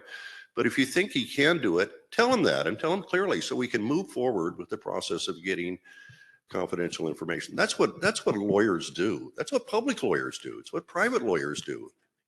If your county counsel is the counsel for the sheriff's department and the county, and the sheriff can do this, and it's important, by the way, it's absolutely critical to effective oversight that we have access to confidential information. We might as well close shop if we don't. But if the county council doesn't do this, if they don't step up and give their legal opinion clearly to the sheriff, well, he's not going to give us access to confidential information. He's going to say, county council hasn't even told me I can do it. So that's county council, really, it's right there that they're delaying something from going forward that is incredibly important to effective oversight. I won't draw any inferences further as to why they would want to obstruct this commission and delay the enactment of the revisions. But they have already said, and this goes back, gosh, I hope I'm not revealing confidential, private information. But look, in December, county council said they were going to file an AG's opinion. And we said, why would you do that? The law is reasonably clear right now that the sheriff can give confidential information to ad hoc committees without violating state statute, but they won't give him a clear legal opinion. And let me ask, what are county council for? What are lawyers for if they can't give a clear legal opinion one way or the other on a legal issue? But they haven't done so, and so they punted it up to the AG, which is if in fact the board, and I don't think the board has to delay the revisions or even the .035 revision because of this. I hope they won't. But if they do, we've just delayed effective oversight by another probably year. Chair Bonner, I do want to ask, given the questionable timing of that request for the opinion and the timeliness that you're citing in the issue before the Board of Supervisors, would it not be wise for this commission to also make a letter to the Attorney General, given that the County Council has done so, the Sheriff's Department has done so? Shouldn't our voice be part of that paper trail to the AG, expressing both the conformity with our understanding that is reflected in that letter about ad hoc committees being able to have access, and expressing our own interests in that request, so that if this is a paper trail process, our voice is respected and reflected in that paper trail? Yeah, that's a very good point and a very good thought. I would say this, though. What I would like to do would be to refer the matter to the governance ad hoc committee to determine whether the commission should submit a separate letter to the California Attorney General or not, and what that letter should say. So I hope you would bear with me on that, because I just don't want to jump the gun here. Maybe we don't need to submit something, but I think the governance ad hoc committee should discuss that, and I'll set up a governance ad hoc committee shortly within the next week. Great. Okay. I think, well, that does it for A, I think, the update on 3.79. But any questions or comments before I go on to B from the commission? Apparently not. So B is, B is essentially, we made a request, just for the record, but I don't know that, the only time I can actually discuss stuff with the full commission is at a commission meeting. So suffice it to say that the commission requested to be able to monitor and attend meet and confers between the county and ALADS and PAPOA. Insofar as those meet and confers affected the commission's subpoena authority, its duties as an oversight commission, or recommendations made by the commission to the sheriff's department. We sent that letter, I think probably, I know that county council said that should go to CEO. So we sent it to the CEO, whether they advised us or not, I don't know, but we sent it to the chief executive officer of the county, Ms. Davenport, and requested that. She has responded, and we'll, I think since that's not attorney-client privilege, our request and her response are already part of the agenda here. But basically, in substance, she said, well, it's okay if you attend and monitor a meet and confer with respect to the commission subpoena authority. And by the way, we're grateful that she said that. Although she did say it should be our executive director, Charmaine Mosley. I don't think she should direct us as to who that should be. Of course, it should be our executive director, but it should be a member, one or more members of the commission if we deem it appropriate to attend and monitor. But she did agree to that. But she didn't agree that we could attend a meet and confer or monitor it if it involved our duties as a commission or recommendations we've made. You know, for example, I'll just give you an example. The recommendation that this commission made to ban deputy clicks, we made that, we sent that to the sheriff in March of 2023, so almost 2 years ago. It's been in a meet and confer process since roughly March of 2023, off and on, and still nothing's happened. So that's our recommendation. We're not there to monitor it, even to say, why don't you move this along, guys? You know, these are important recommendations. The subpoena, you know, our ability to subpoena represented personnel, I mean, personnel represented by ALADS and so on. My God, that's been in a meet and confer process since February 2023, actually a full 2 years ago, as a result of an executive of the XCOM, what is that? That's the the Employee Relations Commission, who said they should try to do this within 60 days. Well, it's been 2 years. In any event, so that's the record. I don't know that there's much further we can do at this point. I think we may want to,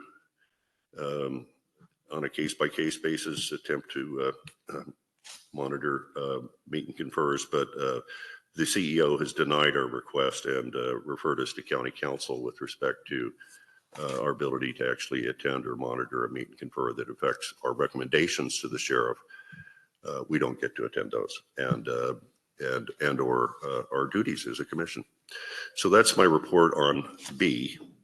And I'll just say on C, just to end the chair's report here, I've already discussed the status of the amicus brief. It's been filed on the afternoon of February 18th of this year, a couple of days ago. So any questions or comments on the chair's report before I turn over to the executive director and ask her for her report? Commissioner Higgins? However, can we take a break? Oh, by the way, is that a motion? Okay, that motion is carried. We'll take our morning recess, and we'll resume promptly at 11 a.m. Thank you. We stand in recess.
Yeah, we're about ready to go back on the record. 2-minute warning.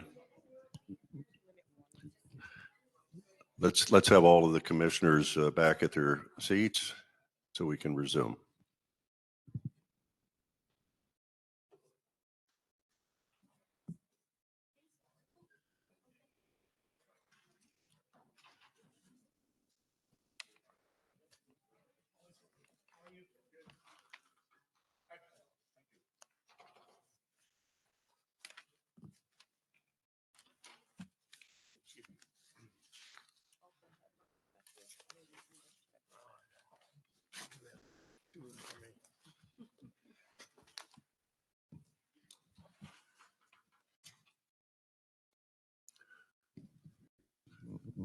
Okay, it's 11:02. We're back on the record. We're going to continue with the meeting of the Oversight Commission. The next on the agenda is the Executive Director's report, but the Executive Director has requested that we skip forward a bit to take the presentation, which is item 7.2, Roman 7.2 on the agenda, which is a report on the Sheriff's Department budget for fiscal year 25-26. And I believe, Ms. Jordan, you're going to lead that report. Yes, I believe that we're going to have the ad hoc chair speak before I take the podium. All right, JP Harris is the chair of that ad hoc. JP, did you want to launch this discussion? Let's launch. The budget ad hoc, Cooper and Commissioner Hicks committee was created to monitor the LASD budget operation, gather information, conduct analysis, and develop recommendations for consideration of the full commission. Today, you'll hear from one of the commission staff presenting our report and recommendations, along with a representative from the Sheriff's Department. I'll go ahead and turn this over to Tracy Jordan at this time. Yeah, Ms. Jordan. Thank you. And I was about to say good morning to the commissioners, honorable commissioners. Family attendees that are here today. My name is Tracy Jordan, Principal Staff Analyst with the Sheriff Civilian Oversight Commission. The commission ad hoc continues to engage the Sheriff's Department in analysis and oversight related to the Sheriff's Department's annual budget. At this time, if we can please display the PowerPoint. If you can make it a little larger, please. Okay, this morning we're briefly going to discuss the February 20th, 2025 staff report related to the Sheriff's Department budget, priorities and unmet needs for fiscal year 25-26. We're just going to highlight a little bit of the budget process as well for the County of Los Angeles. Before I do that, though, just a little bit of an introduction. Next slide, please.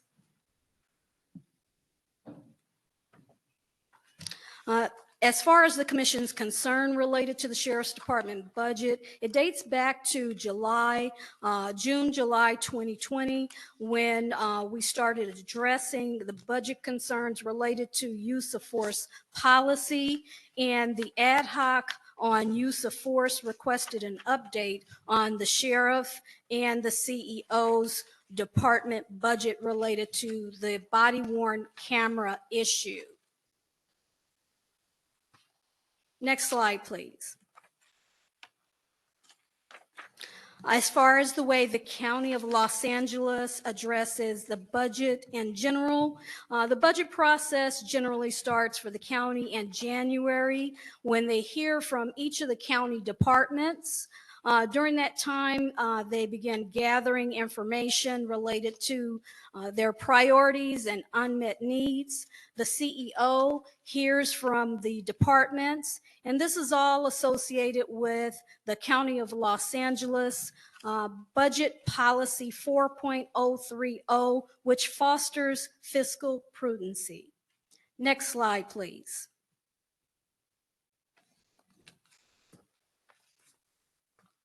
This fiscal year, as it pertains to Los Angeles County Sheriff's Department, as a part of our research, we were able to receive the Los Angeles County Sheriff's Department fiscal year 25-26 budget priorities and unmet needs information, which included priorities that totaled $386.3 million in net county costs, which also includes an increase of 396 budgeted positions.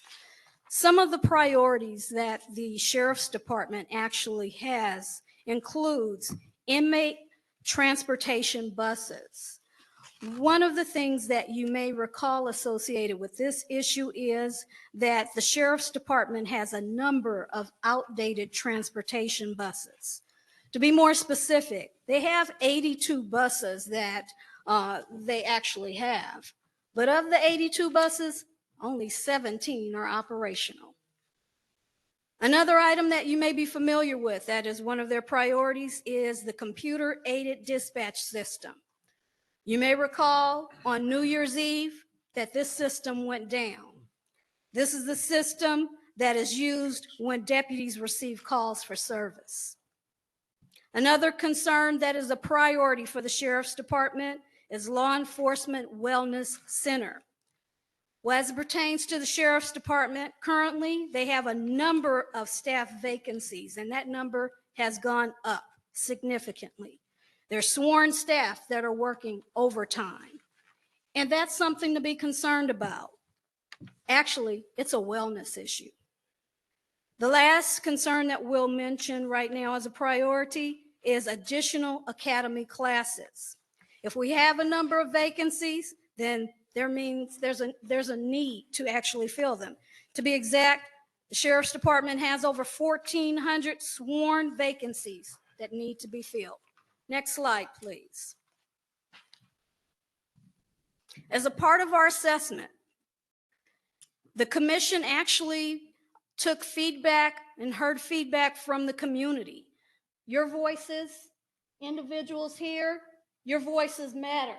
We wanted to hear what you had to say, your feedback. You participated in a survey. You actually provided feedback in a conference. You also participated in an online form survey. Part of what we heard from community members were, yes, your concerns, your interests are the inmate transportation buses. You're also interested in the computer-aided dispatch system. You're interested in that law enforcement wellness center as well. In addition, those academy classes are part of your interest as well. In fact, this is a little bit of what the feedback came back from community members. And I'll give you a couple of quotes. One specifically said, "I believe there is a lack of staff or those who would like to engage with the community in a positive manner." Another person said, "The proposed wellness center for the LASD staff is a commendable initiative." Of the actual survey that we did, 50% of the people felt that LASD did a clear explanation of their budget during the virtual conference that was held on February 10th. Lastly, I'm going to speak about the recommendations. Next slide, please. Based upon the feedback that was taken, the research that we had, we have two recommendations. One, that the LASD continue to provide and publicly post their budget status report, which is to be posted the second week of January of each year, and copies to be provided to the CEO, the board, and the commission. The second recommendation is that the CEO and board approve select LASD fiscal year 25-26 budget priorities and unmet needs. And those are the ones that we have referenced. Inmate transportation buses, the CAD system, the Law Enforcement Wellness Center, and the additional academy classes. Next slide, please. And if you're interested, this is the County of Los Angeles budget cycle. If you notice, there is a red line that shows you where we currently are. We are at the budget briefing process where the CEO is in the process of meeting with individuals. You notice we'll be going into April soon, where the recommendations will be going before the board. We're getting to that point. Next slide, please. At this point, we do have LASD representatives that are online. They're subject matter representatives. Conrad Meredith and one of his assistants, Richard, is available to provide their presentation on the priorities and unmet needs and answer commission questions. I'll turn it over to their slides, please. All right. Thank you. Thank you.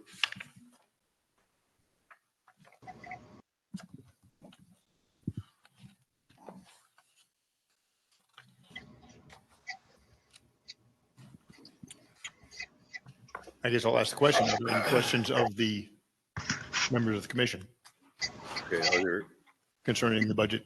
are there any questions or comments from any of the commissioners on this Yeah, report? I do want to follow up on a point made last year about the transport system.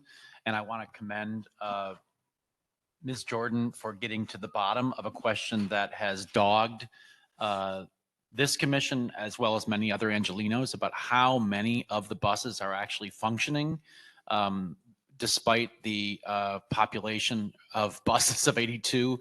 To see that only about 20% are functioning is extremely disappointing. But we made a comment and we made a recommendation from this commission last year about exploring non-diesel burning buses for the department and efforts to move towards more sustainable fuel and powered vehicles for that option, which exist and some of which are made in the Antelope Valley, I would note.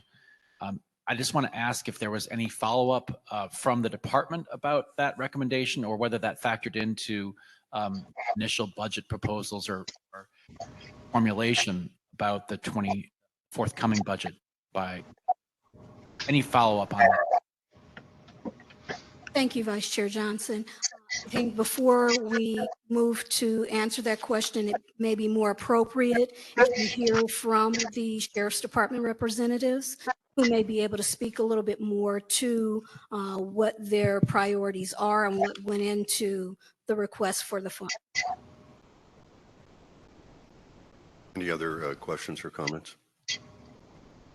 If not, thank you, Ms. Jordan, for that important report on the budget of the Sheriff's Department.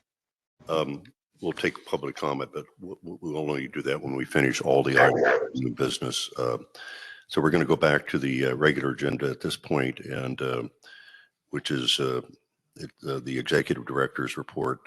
Charmaine, do you have anything you want to report on? I sure do.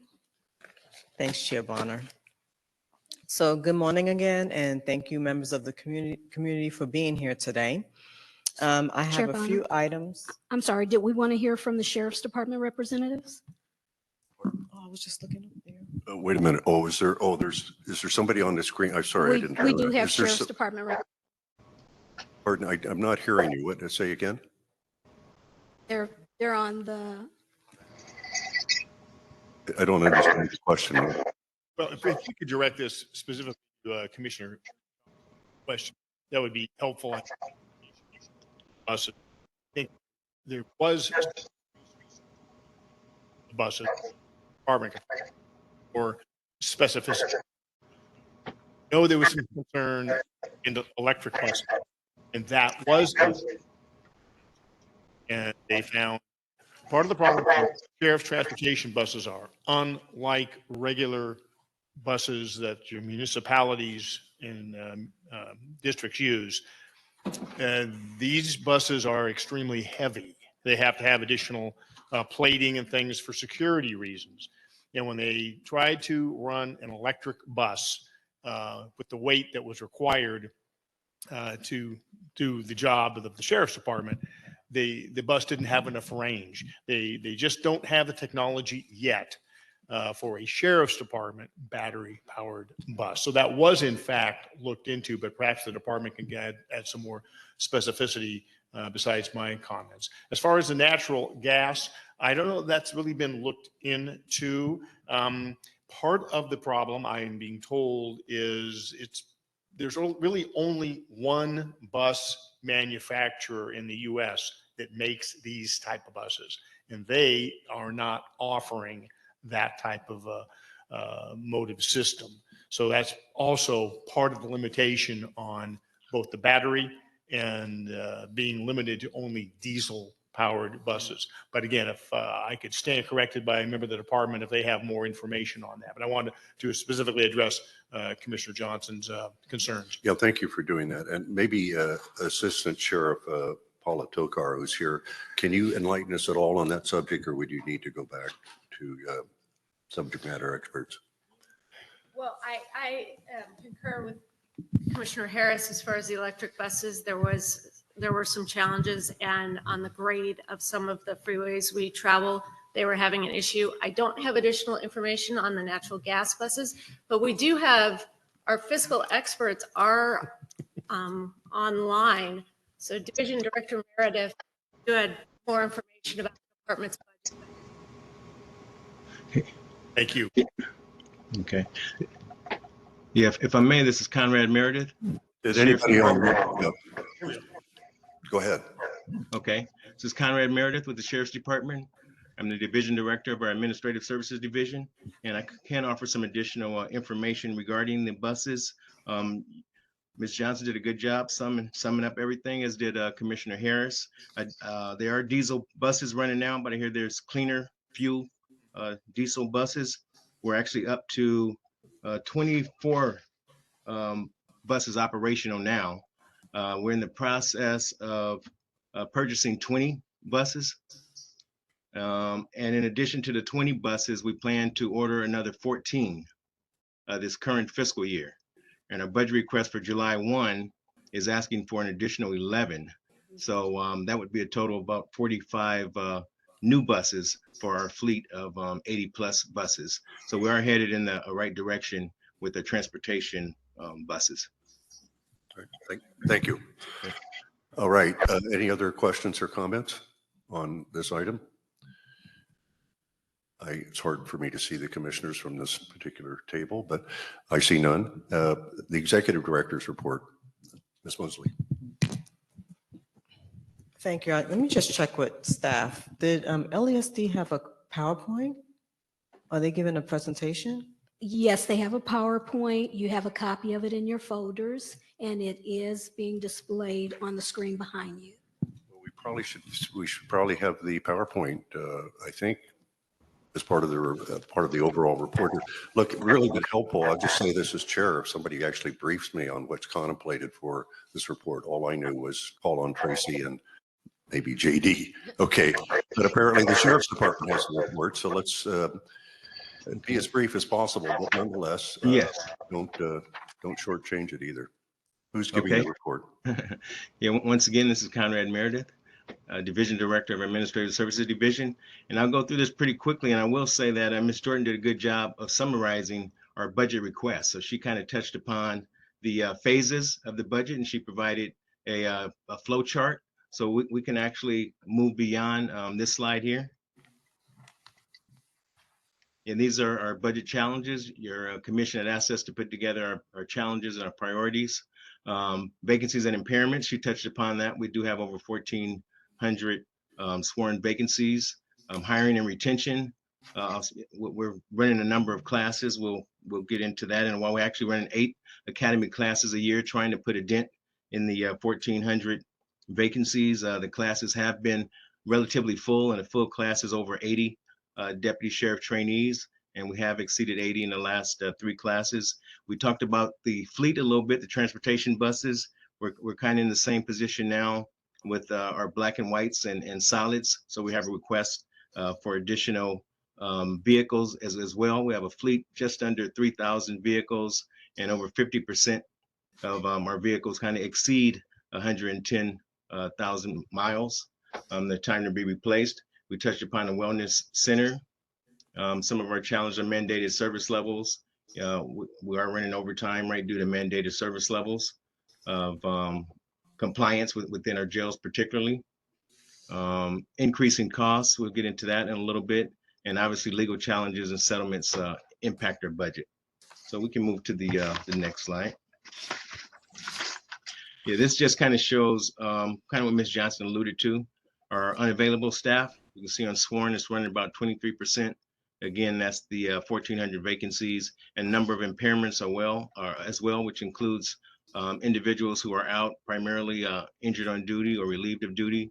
And similarly, on the professional staff side, we have a number of vacancies as well and impairments. We can move to the next slide. I think Ms. Jordan summed up most of our priorities, so I won't go through all of these, but you can see at the top, we do have the transportation buses, our vehicles, our technology needs, and we talked about CAD. We're making a lot of progress on CAD now. Moving to a new system, as the one we have now is ancient. We touched upon the Wellness Center TASER program. The department actually funded the first 2 years of a 5-year rollout for TASERs. We're now asking for the CEO or the Board of Supervisors to pick up the cost to continue to roll out the TASERs, as our resources are limited, as well as the counties.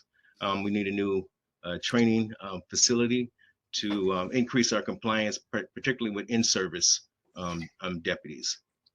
I'll go to the multi-year investments to the right. These are commitments that have already been made from the Board of Supervisors and the county to replace some outdated equipment like CCTVs within our jails.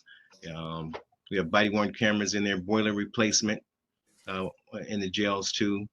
And we can go to the next slide. Should be our unmet needs. These primarily are requests for funding for programs that we've already implemented, but we don't have funding. So obviously it's a negative impact to our budget. And then the next slide should be pretty much the final slide. These are just areas of concern, moving forward. Again, recruitment and retention is tough. We lose a number of hirees to other agencies. And obviously, like you said, we're fishing in the same pool for our deputies. And these are kind of what we had mentioned before: vehicles, tasers. And the bottom one is obviously a concern. The county, their revenue growth, it has slowed, and then they're facing some litigation themselves. So on the table could be some potential curtailments, and that's remains to be seen. But the county is talking maybe anywhere from 3% reduction to an 8% curtailment. So 3% for us, to put things in perspective, would be about $40 million, and 8% would be just over $100 million. I believe that really concludes our presentation. I had one question I wanted to put to the Sheriff's Department. I'm just wondering, in terms of the budget request and the tightness of budget these days, I mean, was any consideration given to, for example, making the first assignment of deputy sheriffs directly to patrol, reducing the number of deputies that are actually in the jails, increasing the number of custody assistants, which I think by a back of the envelope analysis might save the county $500 million or so that could be used elsewhere. Just my question is, was any consideration given to that and by the Sheriff's Department in terms of formulating its budget request? Both of those issues have been considered, are in the process of being considered by the department. We know that those were recommendations, and they'll be spoken to by the sheriff when he's here talking about the recommendations that you have made. Now, those were part of the commission's 27 recommendations, and we've not really seen any that they've been implemented. But we could defer that till March if you want. I'm just wondering from the budget people, whether they gave that any consideration. They would probably have to have some policy direction from the top, right, from the sheriff and his leadership team. But it's a yes or no question, really. There are issues to both of those proposals that are beyond what could be decided when we were presenting the budget this year.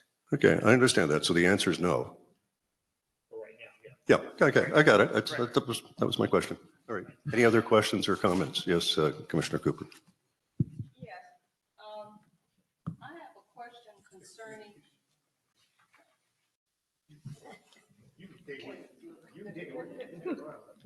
Okay, my question was on the slide of areas of concern. Under the computer aided dispatch system or CAD, you got iPads to aid reducing contraband.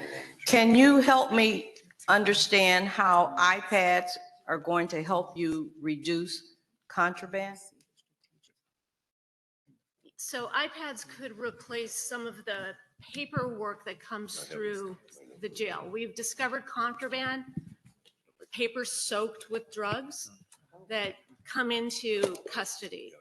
The iPads would allow email communication, visits, not to replace in-person visits, but to augment that. And we could scan the mail so that it could be read on an iPad that each inmate would have personally. And eliminating that paper in the jail would eliminate that avenue that drugs are entering the facilities. Any other comments or questions? Yes, Commissioner Johnson. Well, I just want to follow up on that and say, just because that allegation has been made in limited instances, we've heard testimony and I hear direct feedback from incarcerated people in each visit I make, as do I know other members of this commission, as well as other commissioners, some of whom from the Civil Brand Commission who are here with us today, who repeatedly hear complaints from inmates that material is not reaching them in time, that material is damaged, that food intended for inmates for their sustenance is rotten because it's delayed in reaching them, that basic correspondence from family members and others doesn't reach them. Is that allegation being made as a substitute for people being able to receive hard copy mail? Or to what extent is this purported electronic access of communication being used as a substitute or justification for a substitute for hard copy letters, packages, envelopes, and other material from loved ones that incarcerated people receive? Who are you addressing that question to? The representative of the Sheriff's Department here, Ms. Tokar. So the purpose of going to electronic communication for mail is to prevent contraband from coming into the facilities and to save lives from fentanyl overdoses, which we have seen. So that is the purpose. That is not in place yet. We are actively trying to contract to get tablets into the facilities so that each inmate would have access to them. They would also get educational programs on those iPads and some entertainment.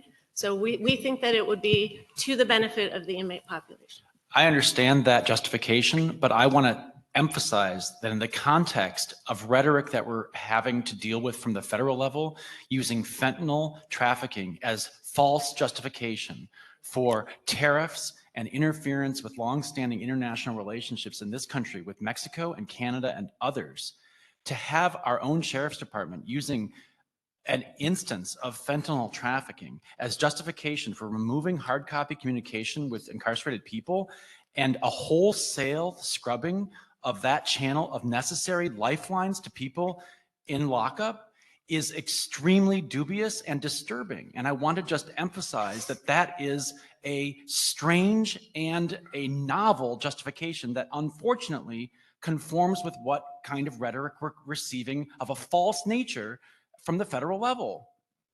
Okay. I hear your concerns, sir, but we've also heard a lot of feedback from people who have used tablets and the incarcerated population that have access to them, which has been incredibly positive. So I hear your concern, but we do believe that it would be a benefit to those in our custody. Chair. Could I ask a question though? How many, let's just focus on last year. How many of the in-custody deaths were attributed to drug overdose? From mail. I'm sorry, was that question to me, sir? Yeah, how many deaths, in-custody deaths, were attributable to drug overdoses, fentanyl or any other kind of illegal drug? In 2024, we had 5 overdose deaths confirmed. We still have 8 autopsies pending. How many from mail? We cannot tie that, but I do have statistics that we can bring next time of how much narcotics that we have found on mail that we have recovered. I can't say how much we haven't recovered, but I can tell you we definitely have instances where mail was recovered with substances Copy on it. that. I just chaired, I would just like to say, to go on this point, I can't hang my iPad on the wall when my kid draws a picture for me and sends it through the mail so that I can have that little sliver of hope of getting out and reform. So I hope what we're saying, and I hope if we have an ad hoc committee, that we're investigating how that we're going to implement an iPad system, which of course people would like to use iPads, but how we make sure that when there is inmates who are complying through whatever policy of drug, that they're allowed to still have hard copy mail come through the system and get it on time, because that's what is important. I understand that we want to prevent the 5 overdoses of male fentanyl overdoses. Cool. But what we need to also understand is that we have humans that are inside and they like those things. I'm a hard copy person myself. I like reading books and touching them. I can't do electronic books. So let's make sure that if we have an appropriate committee, that we actually use that as a concern, because I don't want to see their ability to actually have that interaction taken away. And Just as chair, just to close that thought and hopefully move on, but as chair, that question, that issue will be referred to the new jail condition and staffing ad hoc committee, hopefully with a report back at our next meeting or as soon as possible with respect to any recommendations it has with respect to what the commission should recommend to the sheriff. But I do want the record to reflect that a representative of the sheriff's department could not directly attribute any fentanyl-related overdose death in lockup to the origin of mail as the channel, but nonetheless is pushing forward with an effort to do away with hard copy communication by outside interested parties and family members with people in lockup in LA County jails. That is very disturbing, and the lack of ability to make a traceable, evidence-based argument is extremely concerning. I can prove that we had fentanyl come into the facilities via paper. Okay, no. And I think everything's been said here. We're going to get a further report back from the jail condition and staffing ad hoc, and we're moving on to the executive director's report.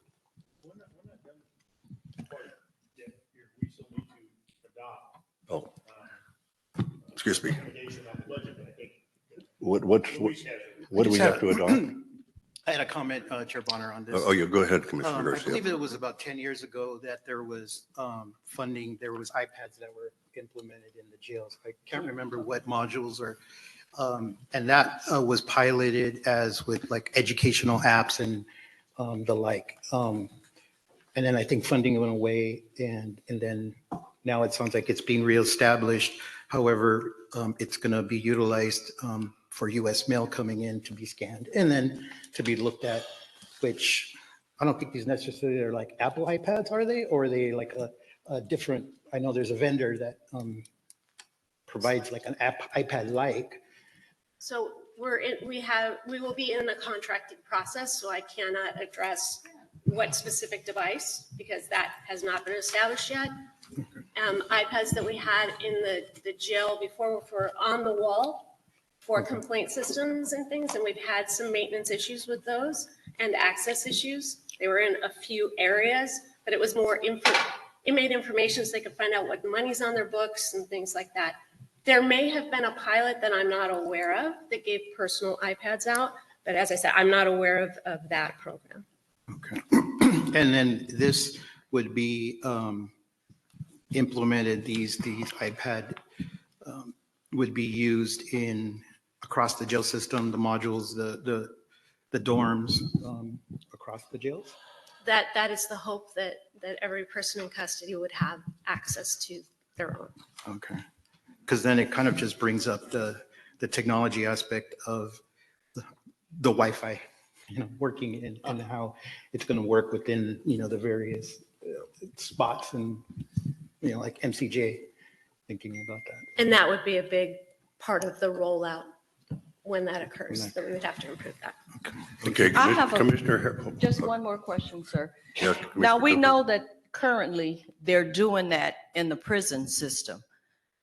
Now, is that what you're planning to do, similar to that? Because the Wi-Fi issue is a serious issue, and a lot of those incarcerated persons cannot use their little tablets because of the total population all trying to use it.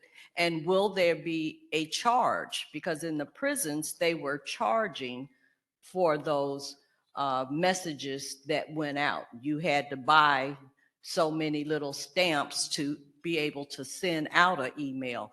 I'm just really concerned about how this is going to roll out. And some of the jail facilities are so old. Why are we trying to put a whole bunch of wiring and Wi-Fi in it for a building that's about to fall apart? So we'll certainly have to have further discussions with the rollout. We're in the very early stages of this. But one of the other aspects where I believe that that you will find that the iPads are very helpful is in the inmate complaint process will be taken off of paper. A person's in custody will be able to submit complaints, and those complaints will be able to be tracked through electronic means, which I think will give us a much truer and real-time complaint process. Okay, Before we move on, I do want to ask one other question before this is truncated. On a slightly separate note, and in transition, I would just note, it has been repeatedly stated before this commission that hard copy and electronic communication do not supplant one another. They can both exist simultaneously and side by side complementarily. But I do want to ask one other item on the budget printout here involving the two-captain model. And I see on the unmet needs highlights under the board motions that the price tag put on the additional captain model for 3 positions is $1.9 million. I wanted to ask if that reflects a breakdown for each of the items as somehow being over $600,000 for one captain's position. Does that basic math hold true with what the costs in the department's budget are? Division Director Merritt, are you still on that question? Commissioner Hans, I can address that. This is Richard Martinez. So that entire amount is not just for the additional captains. That breaks out. There's an additional request there of $57,000 in S&S and an additional $321,000 tied to telecommunications equipment, vehicle transportation equipment as well. So that's not all just for the personnel. Can you identify what portion of that money might be for the salary, given what looks like maybe a higher price tag than might be anticipated, given how it's enumerated in this budget breakdown? Sure. The total S&EB is just under 1.6 million. And that 1.6 is for the salary. Salary and employee benefits. So that would yield a breakdown of $530,000 each for those captains? That's approximately correct. That's very revealing, and we appreciate your candor in providing that calculation. Okay, now, Commissioner Harris, do we need to take some action before we conclude this portion of the agenda? We don't have to, but we typically or I would move that we recommend to the Board of Supervisors that they adopt the sheriff's budget as requested by the Sheriff's Department.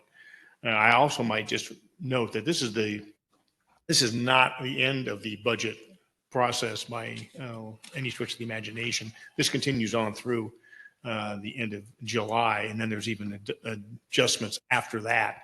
But this is their initial presentation to the Board of Supervisors that this is what the Sheriff's Department is requesting, and I would move that we join with the Sheriff's Department and recommend to the Board of Supervisors that they adopt the recommended budget for 25, 26. Is there a second? Oh, do we have a second for Chair the motion? Bonner, Yes. this is Tracy. If I may, if we could have the motion state, we approve the staff report. It's actually the staff report with the commission's recommendations that needs to be adopted. All right, we'll make that motion. Thank you. I'll second the motion. Any further discussion? I think maybe we have to have public comment on that before we vote.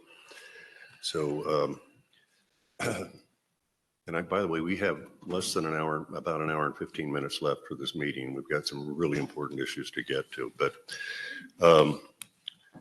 let's have public comment on the budget, but limited to the budget issues that we've been discussing, so we can then take a vote. Any public comment? I'm going to conduct the roll call vote. So 1 second. No, I asked you if there's any public comment for this specific agenda item, which was the discussion of the budget. We have online public comments. Well, then we need to take public comment. Let's take it. Can I ask a question? The motion is what again? Which one is it? Because I heard two. Did you want to restate the motion, Tracy? Motion is to approve the staff report on the LASD budget for fiscal year 25-26. And that's seconded. Okay. All right. Just have public comment. We have online public comment from Peter Eliasberg. Peter, you have been unmuted. Commissioners, I'm not trying to screw up the proceedings, but I raised my hand a long time ago because I wanted to comment on the chair's staff report about the changes to the charter. If I'm not able to do that, I understand, but that was my intent when I raised my hand about 25 minutes ago. I don't have a specific comment on the budget. You know, if you didn't get an opportunity, Mr. Eliasberg, why don't you go ahead and make your comment? You have a full 2 minutes. Thank you very much. I'll try to make it brief, Commissioner Bonner. I just wanted to say, as I've mentioned before, but I think it's important to reiterate, I have submitted a letter that was CC'd to all the members of the commission, but also to the board, explaining why the county council reservations to the changes to the charter, particularly with respect to confidentiality, are not well founded. I share Chair Bonner's concern that the county council is, punting the issue, when I think the legal analysis is quite clear if you dig into the Brown Act and the CPRA and the case law interpreting them. And it's really disappointing to me that this is what county council is doing, because it seems to be evidence. It's consistent with a pattern of continually seeming to represent the sheriff's interests. But I don't understand, if county council is claiming it represents the COC and the sheriff and the board of supervisors, why it seems consistently to come down in both behavior and recommendations that seem to benefit the sheriff's department, but don't ever seem to be in favor and represent the interests of the COC. So I hope that the board will move forward, not wait for some ridiculous AG opinion that does not need to come down, because the law is quite clear. Thank you. Yeah, thank you for your comment. Other comments, hopefully limited to the budget issue here, but go ahead, Tracy. Our next public comment is from Julie Martinez. Julie, you have been unmuted. Thank you for this opportunity to address the commission on budget.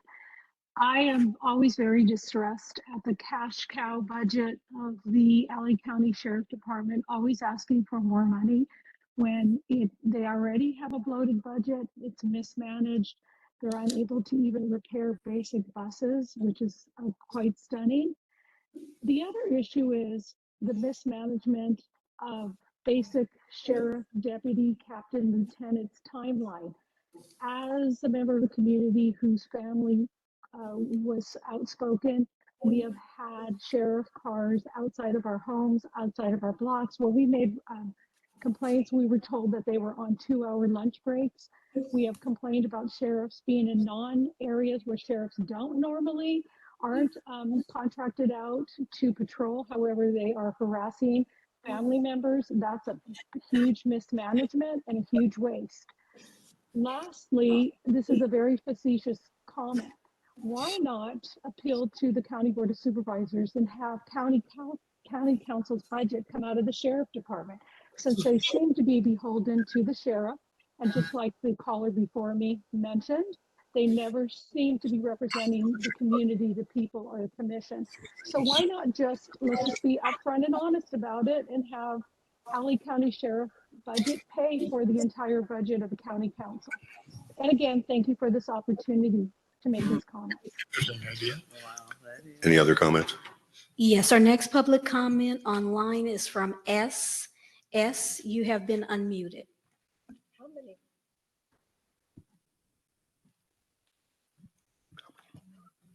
Severely disagree. The budget does not need to be increased when they get majority of funding from taxpayers, and taxpayers are paying for their settlements and misconduct already. They complain about not having enough officers in the community when supervisors are going to get $500K each. Why not fund the communities to watch themselves with the iPads so we can have transparency and take people out of despair rather than disgruntled officers who don't live in that community, if you want community feedback.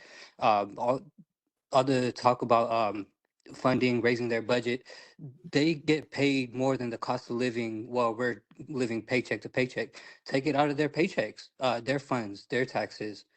Another thing, they want to use iPads for the funding for complaints. The representative was talking about, wouldn't those complaints be anonymous? And if they complain with those iPads, wouldn't that take away the discrepancy or transparency?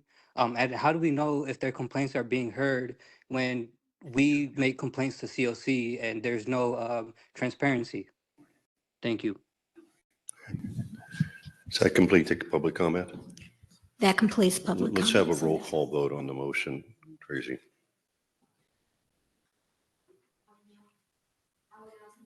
I will now conduct the roll call.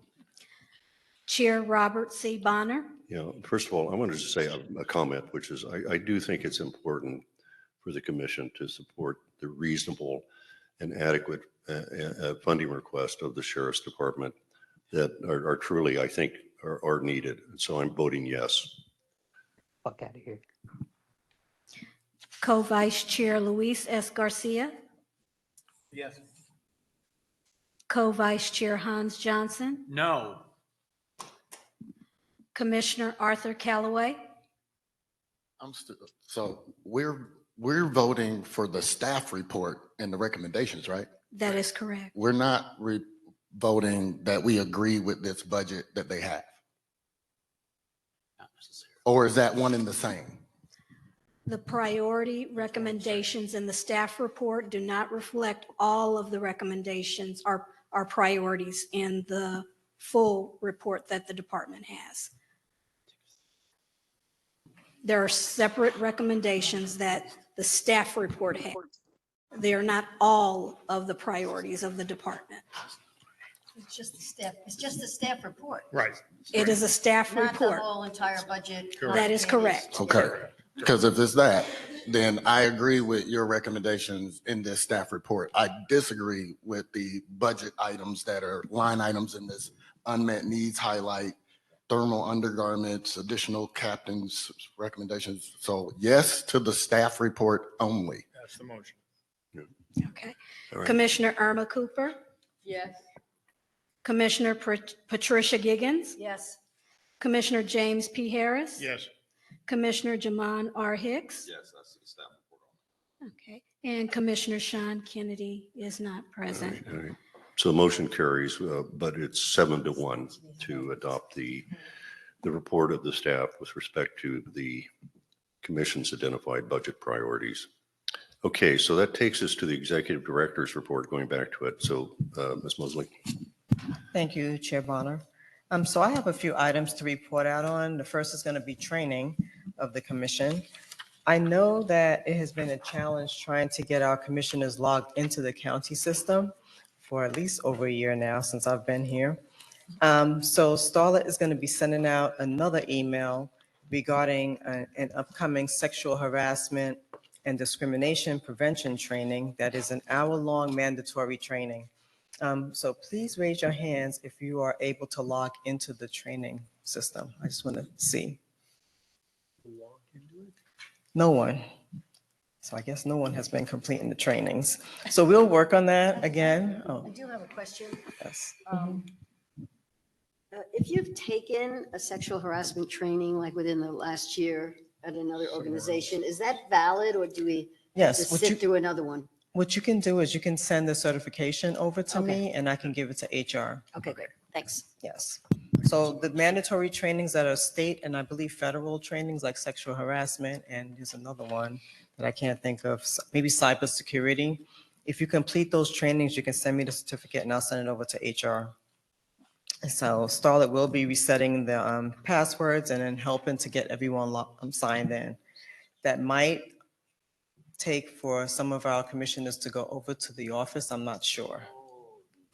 But we'll circle back and find out. That training on sexual harassment is going to be due in 30 days. The next item is staffing. So as far as staffing goes, with our new comms manager and community engagement coordinator on board, we have new energy and in identifying ways to step up the work of the commission and be inclusive to everyone. While our new staff continue to learn about the commission and county, we've paired that with increasing our town halls and virtual meetings, especially when we are aware of a topic of concern. We are elevating our social media presence along with engaging the community. And I'm going to turn it over to our community engagement coordinator for a few highlights as to what we have coming up down the pipeline. Thank you, Coordinator. Sherman. Mr. Good Flores. morning, everyone. I'm happy to announce our first town hall will be taking place next Thursday, February 27th at 6 p.m. at the East LA Service Center. Our following town hall is scheduled for March 27th at the Lancaster Library, which will be led by Commissioner Callaway.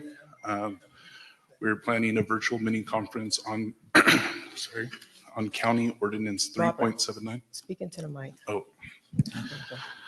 We're planning a virtual mini conference on County Ordinance 3.79 sometime in March, and we'll make that announcement once we have an official date. This Saturday, February 22nd, we're going to be tabling at the East LA Farmers Market from 8 a.m. to 1 p.m., and that's located at the East LA Civic Center next to the library.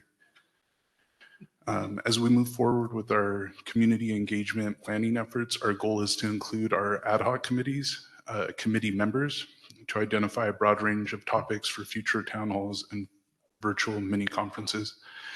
If there are any events that the community would like us to table or attend, please don't hesitate to reach out to me. My goal is to increase the commission's visibility and community engagement. Lastly, if any community members would like to meet with staff or the executive director, we would be more than happy to host a meet and greet in the future. Thank you, Sherman. Thank you, Robert. So we are interviewing for the senior staff analyst position in our office. And despite this position, we are still in dire need of additional senior staff analysts to support our commissioners' work. Our temporary staff analyst is nearing the end of his assignment with us, so I plan to follow up with the EO's office regarding this assignment. As previously reported, we submitted the request for additional staff positions to support the work of the commission, especially our ad hoc committees, because we are still facing the staffing deficit. Due to our issues, increased responsibilities have been shifted to myself, our principal staff analyst, our deputy executive director, and our comms manager. So we are trying our best to support this commission in any way that we can. Again, the original number of 9 budgeted positions initially set for the commission years ago is insufficient for the work of this commission. At the request of the chair, we are scheduling an all-hands staff meeting with the Commission's Governance Ad Hoc Committee to take place within the next 2 weeks to have further discussion as to how we can work together, I believe. Isn't that correct? That's correct. So other commission activities include, so my next update is on other activities we participated in since our last meeting. So last Monday, we did hold a virtual conference on LASD's budget, which we just heard about. And thanks to members of our budget ad hoc committee for leading that meeting. Staff also went on a tour of the CRDF facility and was able to bring back some concerns and takeaways. One of the concerns that I did hear was the entrance to into this facility. There was really no check-ins, I believe, and I'm gonna maybe ask staff to elaborate on that. Staff? What facility are you referring to? The CRDF facility, The CR what? DF facility. What is the CRF facility? Tracy, can you respond? Oh, okay. Thank you. Thank you. I should know that. Well, I don't think I would be appropriate to respond. I didn't have a problem with it. Someone else may have said they had a problem. It was Okay, Mr. Torres. Joe wants to speak to it. Thank you. Joel Torres, temporary commission staff, and I had the opportunity to go and check out CDRF, and I was very surprised when I entered the facility only to realize I was not frisked, nobody checked for contraband, and part of my feedback was if I am, even though I'm working for the county, that these officers at this entrance are not checking what I think would be checks that should be also had with the officers. And to slide in, I could have had fentanyl, I could have had methamphetamine, I could have been armed. And even further past the locker room where you are supposed to check in your items, there was a broken metal detector. And I was able to just recognize that. But, you know, I think given in the times that we're in where mass shootings do occur and where fentanyl is clearly being brought into the jail facilities, that it was alarming, and I believe that security should be enforced or reinforced. Well, I don't know if you're an expert on that, but I do know this, that, look, this is a matter that should be referred to an ad hoc committee, the ad hoc committee on jail conditions. Please start there, really, because this commission has limited time, really. We want these things to go through the ad hoc. Then we want the ad hoc actually to talk to subject matter experts and determine what the security procedures should be at CFC. And maybe they should be, as you suggest, Joe, but I don't know what your expertise is on security procedures, but I would like to have the ad hoc look at these things. So thank you for the report. I mean, but I'm going to ask the executive director, please refer matters to ad hoc committee first, so we're not taking the time of the commission to try to figure out what the appropriate security is for the entrance to CFC from a county employee who is a member of the commission. So it's a part of my report, Chair Bonner, and I turned it over to Mr. Torres to express what he noticed on his entrance into the facility. It will go to the conditions of confinement ad hoc committee. Okay, thank you. That's not a problem. Thank you, Commissioner Cooper. So we did have a special meeting last week, and one of the items or feedback that I received was that commissioners were pleased with the meeting starting at 10 o'clock. So I just wanted to see if our commissioners, see Commissioner Johnson smiling, would entertain adjusting the time of our meetings from 9 o'clock until 10.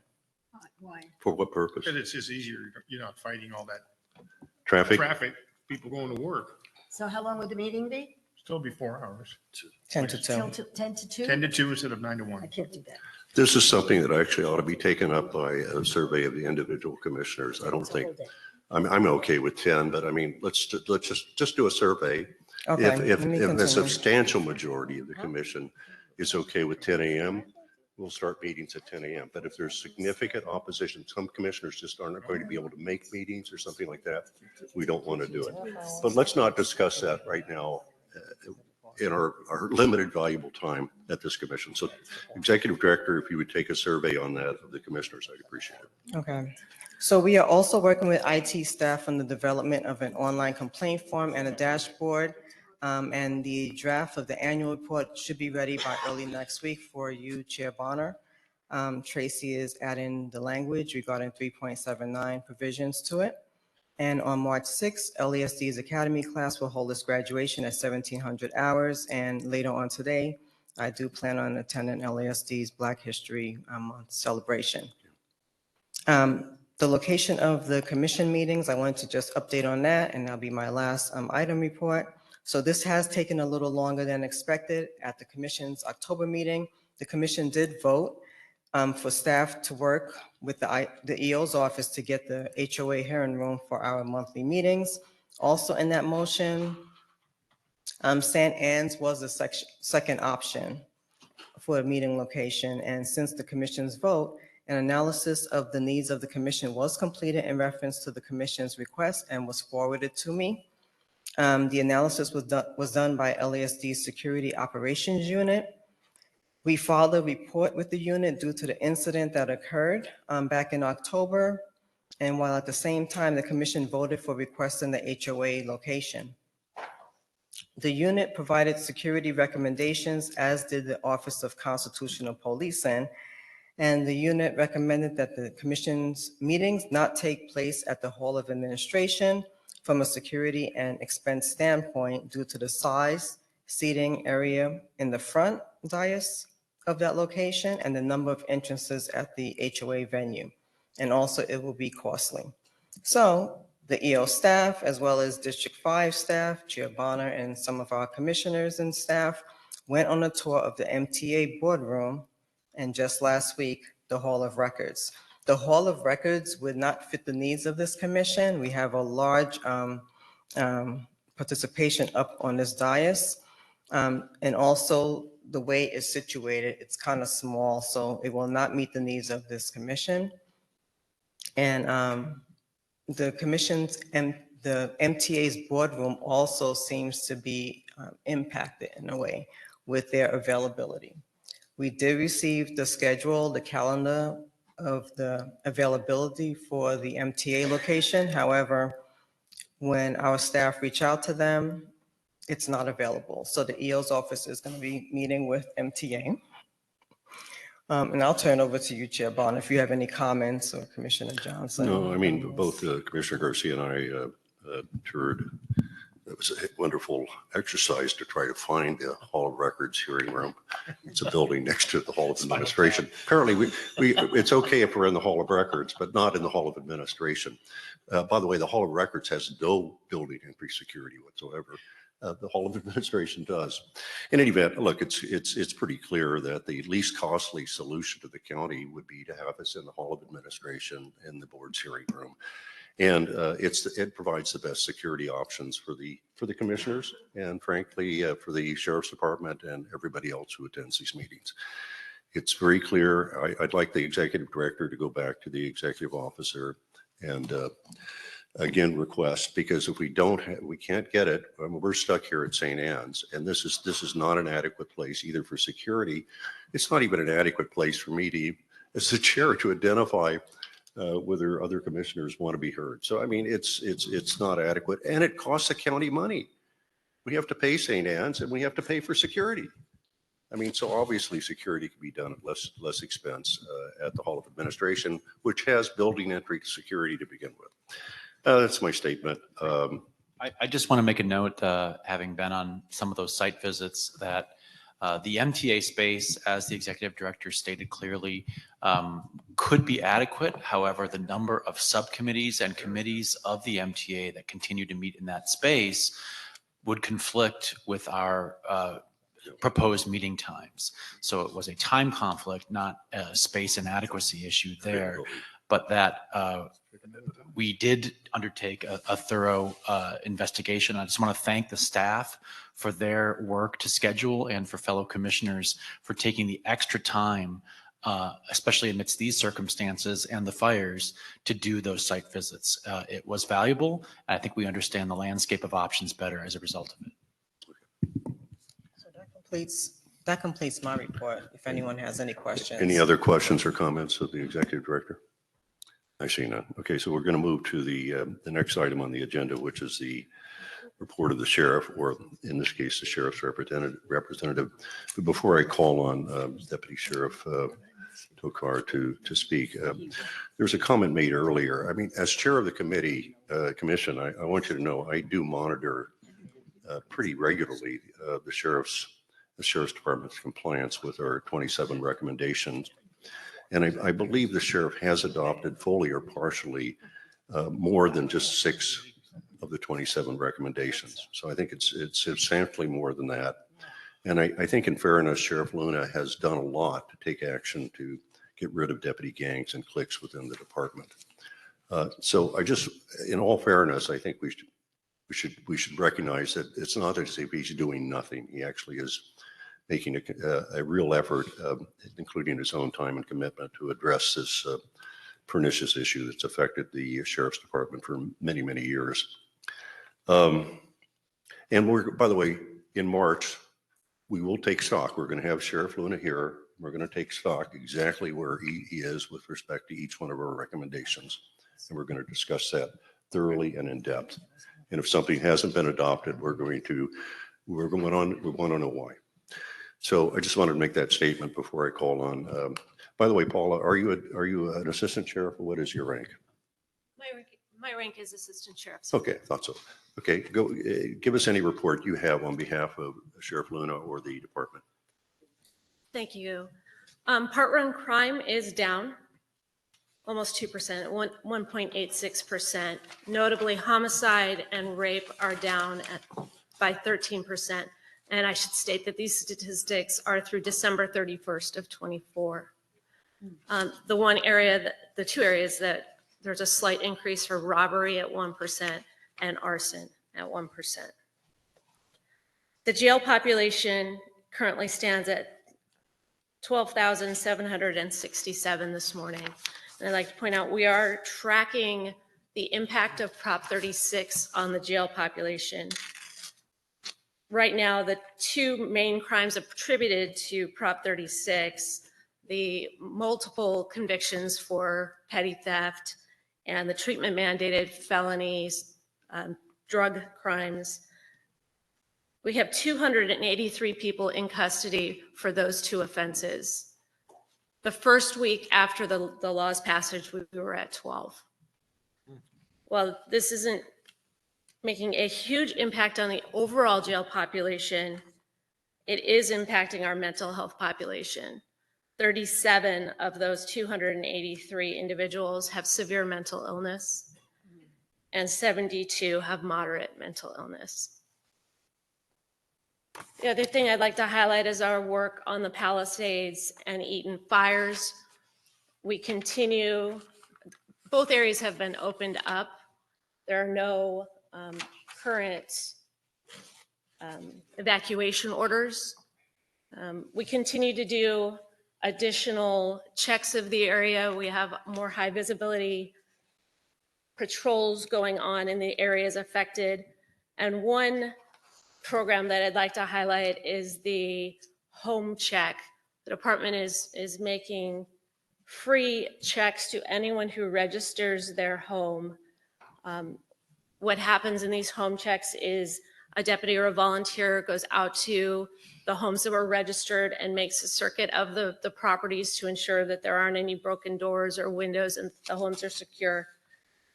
And that's a free service. Currently in Altadena's area alone, 400 homes have been enrolled in the program. And to date, we've conducted more than 3,700 checks. So that concludes my update, unless there's any questions. Thank you. Any questions? Yes, comments? Yes, sure. Commissioner Johnson. So under the Prop 36 impact, I just want to ask if you might restate that. There were 283 people incarcerated under the changes implemented through Prop 36. And can you state for the record again, how many of those were deemed severely and how many moderately affected by mental illness? 37 with severe mental illness and 72 with moderate mental illness.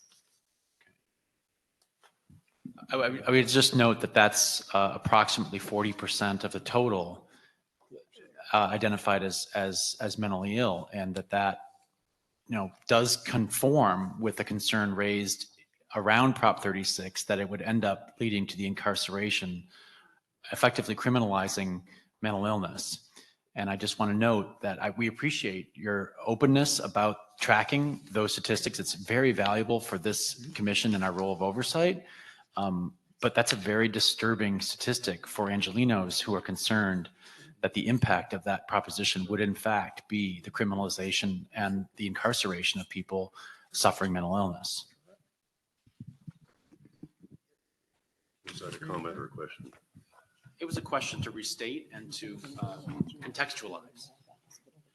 Is there anything being done by the department to address those people deemed mentally ill? And what does that mean for what safety net and services exist in the jails for that added population for already burdened services?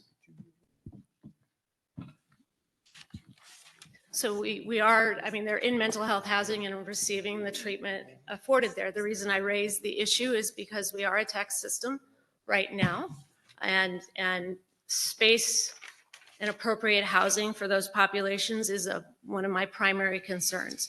So as that population raises, it does make our ability to serve the population as well as we would like to more challenging. And that's why I'm tracking it, and that's why I am reporting on it. And I just wanted to, I had a question and maybe a comment as well. This may be a topic of that we can also discuss in the jail conditions of confinement, because I think it's important to recognize, and I think it was a year ago or so, I can't remember, when I did that virtual conference, moderated the virtual conference series. And currently in California, we have this justice involved reentry initiative where counties are mandated now to create pathways for Medi-Cal enrollment in starting in the county jails and probation camps, et cetera, for people that are justice involved. So when we look at this number of 37 SMI, so SMI diagnosed as seriously mentally ill, these individuals will fall on the responsibility of Los Angeles County Department of Mental Health. The 72 moderate population, these people will be exiting the jail and they will be falling under the jurisdiction of Medi-Cal managed care plans, LA Care. And I think it's important because they're incarcerated in the LA County Jail, and the pathways to the community, it's two distinct responsibilities. And I think it's important for the public to know that, but also I think for the reentry transition for the individuals that are SMI and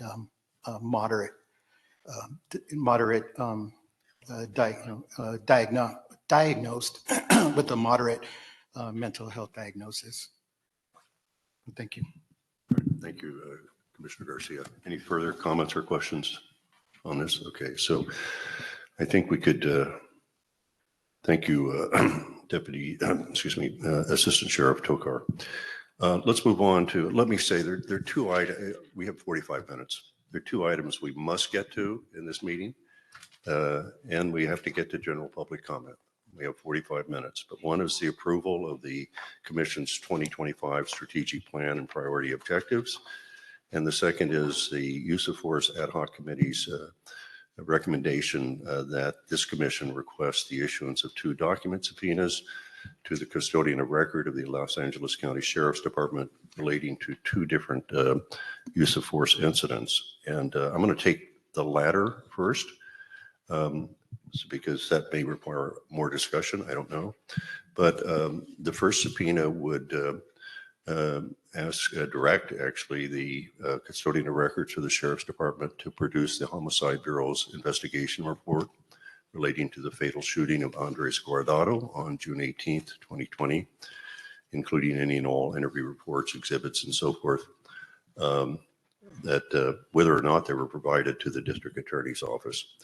So that subpoena would be returnable to this commission if the commission approves it at our next meeting, March 20th, 2025 at 9 a.m. by the custodian of records of the Sheriff's Department. The second subpoena is also a document subpoena to the custodian of records of the Sheriff's Department to produce the initial incident force review report related to former Deputy Sheriff Joseph Benza III's use of force against Emmett Brock. When I say the initial incident report, I want to make clear that the subpoena will be clear that we're not asking for any follow-up internal investigation of the sheriff's department whatsoever. We're not interested in it, at least at this time. But we are just looking for the initial incident report that was submitted by Deputy Sheriff Benza and was subject to a incident force review report. Let me also say that just by way of background that this commission, as the commission's well aware, has used subpoenas and issued subpoenas. In fact, gone to Superior Court to enforce subpoenas, including both subpoenas to individual witnesses to come before the commission, as well as document subpoenas. This is probably the first time, however, the commission has actually directed a subpoena ducis tecum or document subpoena to the sheriff's department itself. We have tried, we've attempted mightily, I would say, to get on a voluntary cooperative basis through requests to review these documents, including these specific documents that are subject to the subpoena. We've tried to do that, but the sheriff's office, the sheriff's department, has declined on advice of counsel that they're unable to provide these documents because counsel says they contain confidential information and the commission can't receive it. So I just want to make clear that by asking that these subpoenas be issued, the use of force ad hoc committee is not in any way criticizing the sheriff himself. I suppose if I were sheriff, I wouldn't give us the documents if I had my county councils advising me that it would violate state law to do that. And so we need to test that issue, and we're issuing 2 subpoenas, and we will expect on March 30th, March 20th, next month at 9 a.m. that a custodian of records will appear if these subpoenas are issued and either produce the documents called for by both subpoenas, or they're going to have to state a very good reason why they're not producing them.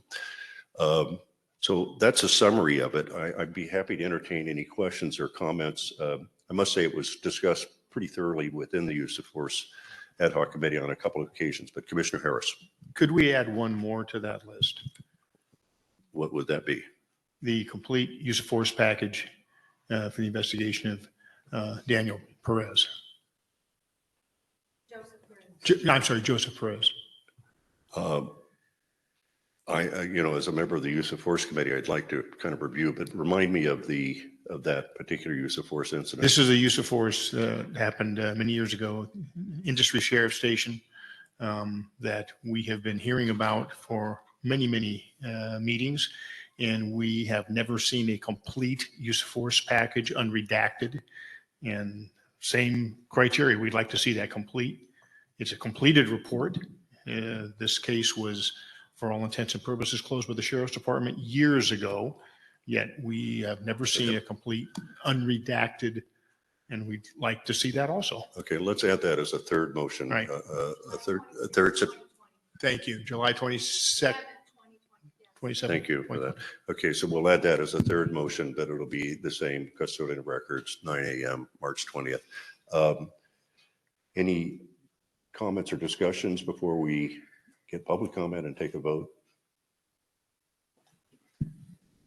Okay, I see none. Are there public comment on this specific thing of the issuance of the subpoenas? Yes, we have public comments on this item. Okay, let's call for public comment. We'll call the first online public comment from Deanna Brock. Deanna, you have been unmuted.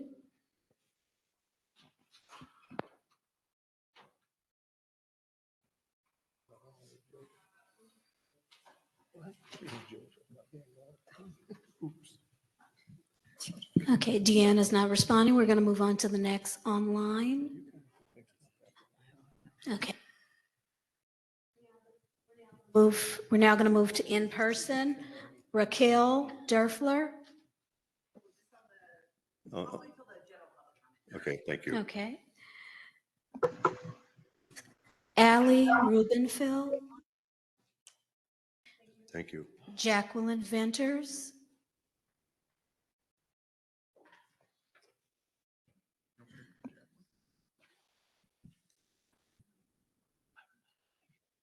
Ms. Venter.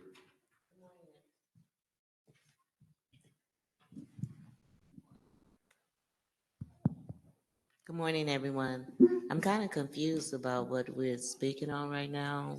Well, we're speaking on whether or not the commission is going to vote on whether to issue subpoenas to the sheriff department to produce three different, on some reports involving three different uses of force in the past. And so that's what we're, if you Okay. wanted to address general comments, that's No, fine no, that's- later, but if you wanted to tell us whether we should issue these subpoenas or not, this is your chance. Yes, I think the subpoena should be issued because you're saying three, but it's hundreds, thousands that have been affected by their unlawful, unjust, and inhumane actions. And thank you guys for moving forward because right now, like I said the other day, we've been up here talking and talking and talking. Now it's time to hold them accountable for their actions. You know, some of these guys have committed murder, attempted murder. I brought my son with me last week. He was one of the ones that was part of attempted murder, getting shot 5 times in the back and a plant gun weapon. The county council, I'm learning some things while I'm here. I didn't know county council was attorneys. I didn't. I just, you know, I just, but I want to challenge them. We have proof out here. We have families out here that have evidence. How about if you guys take on some of these families and investigate these deputies that they're coming up here speaking of? And I know the one that I have is one. Shooting 4 people in 7 months, unacceptable. And we have proof that he was part of the deputy gang. And it's many of them that still holding positions in these jails that's part of the gangs. And we need to hold them accountable. Thank you, Ms. Venters. Any other public comment? We're going to try the online. Okay, she's no longer available. Deanna Beck is back. We'll unmute Deanna Beck. You're unmuted, Deanna. It's actually Deanna Brock. Deanna Brock, my apologies. You're I just want to say I'm really pleased that the commission is subpoenaing those 2 cases. My son is Emmett Brock. So we have obviously been involved in that since the incident back in February of 23. I know that the commission has asked repeatedly to get the information on this case and it's been refused, which I think it's ridiculous. You have to go to a point of subpoenaing, the information instead of them just supplying it when you request it. I just don't get that. I know Sheriff Luna said he wanted to reform the agency and build trust within the community, but it just doesn't seem like they're interested in transparency if they refuse to give the requested information to the Oversight Committee on a regular basis. It just seems like I'm hearing stories about people waiting months and months, families, for responses, and it's just unacceptable.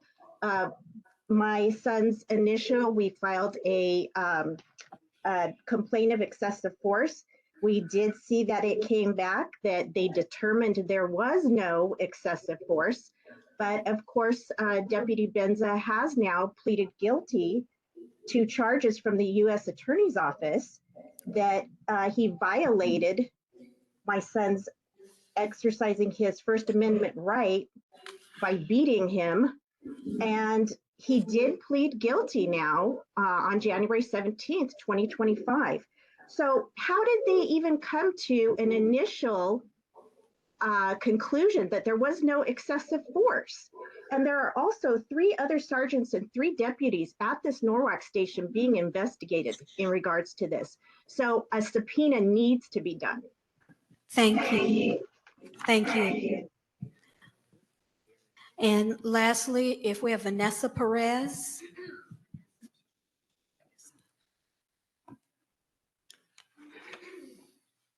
I just want to say, yes, subpoena these for the deputy gangs and the excessive force.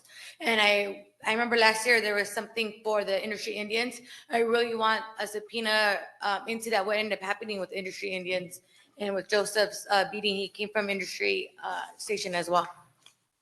Any Thank you. update would be great. All right, any further public comment? Tom Beck. Online, Tom, you've been unmuted. This is the last hand for this item. Tom, you've been unmuted.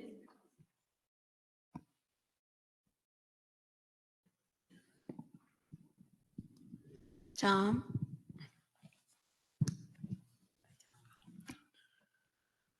Okay. Tom? We're going to move forward. No further comments on this item. All right, thanks. Let's call for a roll call vote on the three motions to issue the three separate subpoenas as described. Tracy? Okay, I will now start the roll call. Chair Robert C. Bonner, Okay, I'm voting aye on all three motions. Co-Vice Chair Luis S. Garcia, Co-Vice Chair Hans Johnson, Yes. Commissioner Arthur Callaway, Commissioner Irma Cooper, Yes. Commissioner Patricia Giggins, Yes. Commissioner James P. Harris, Yes. Commissioner Jamon R. Hicks, Yes. Commissioner Sean Kennedy. Absent. Absent.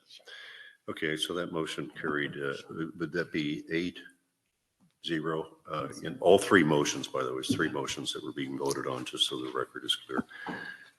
Okay, so that, the other thing we must address at this meeting is the strategic plan and priority objectives of the commission. This has been attached to the agenda. We discussed the strategic plan and our priority goals for 2025 pretty extensively during our December meeting. We started that discussion actually in our November meeting. So I don't know what's left to discuss, but I do we do need an approval of it. So I'll need a motion and a second, and then we should discuss any questions or comments any commissioner has with respect to the strategic plan and priority goals of the commission for 2025.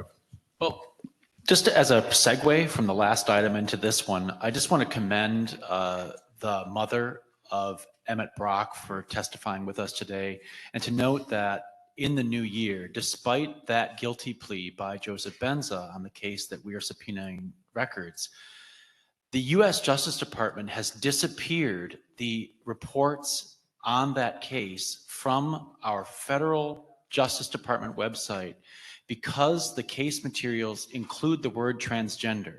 I just want to underscore the active erasure of records about a case and a guilty plea so that the public does not have a reference point for a fact that occurred just 1 month ago.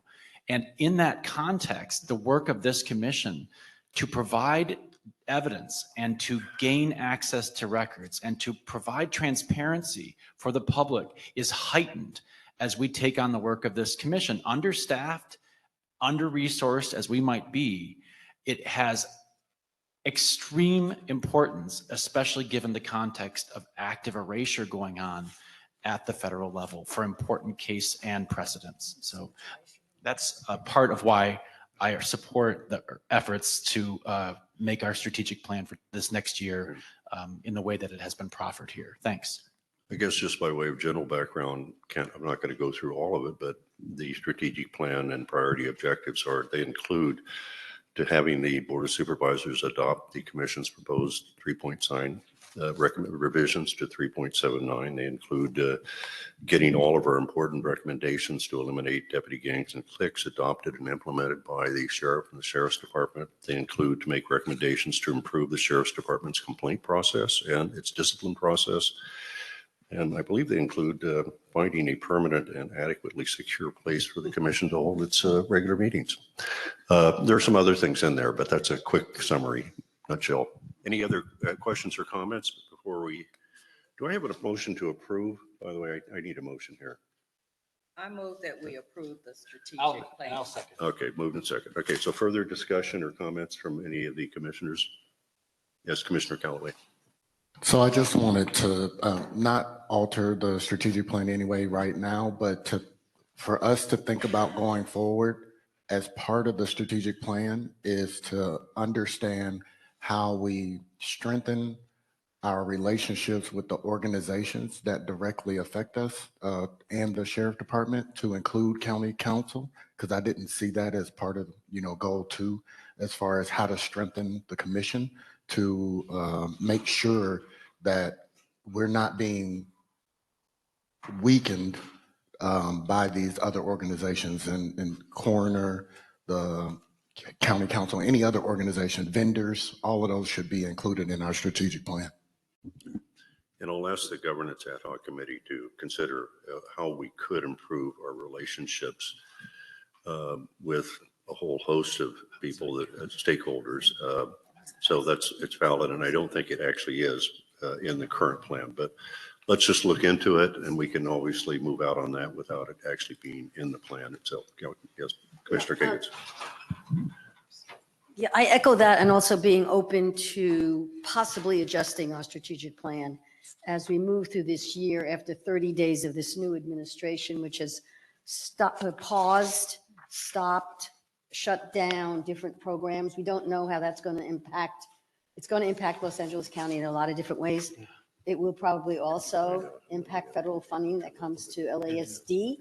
So I just want to put that we're not, we're aware that there are forces afoot, just like we talked about this erasure of certain terms.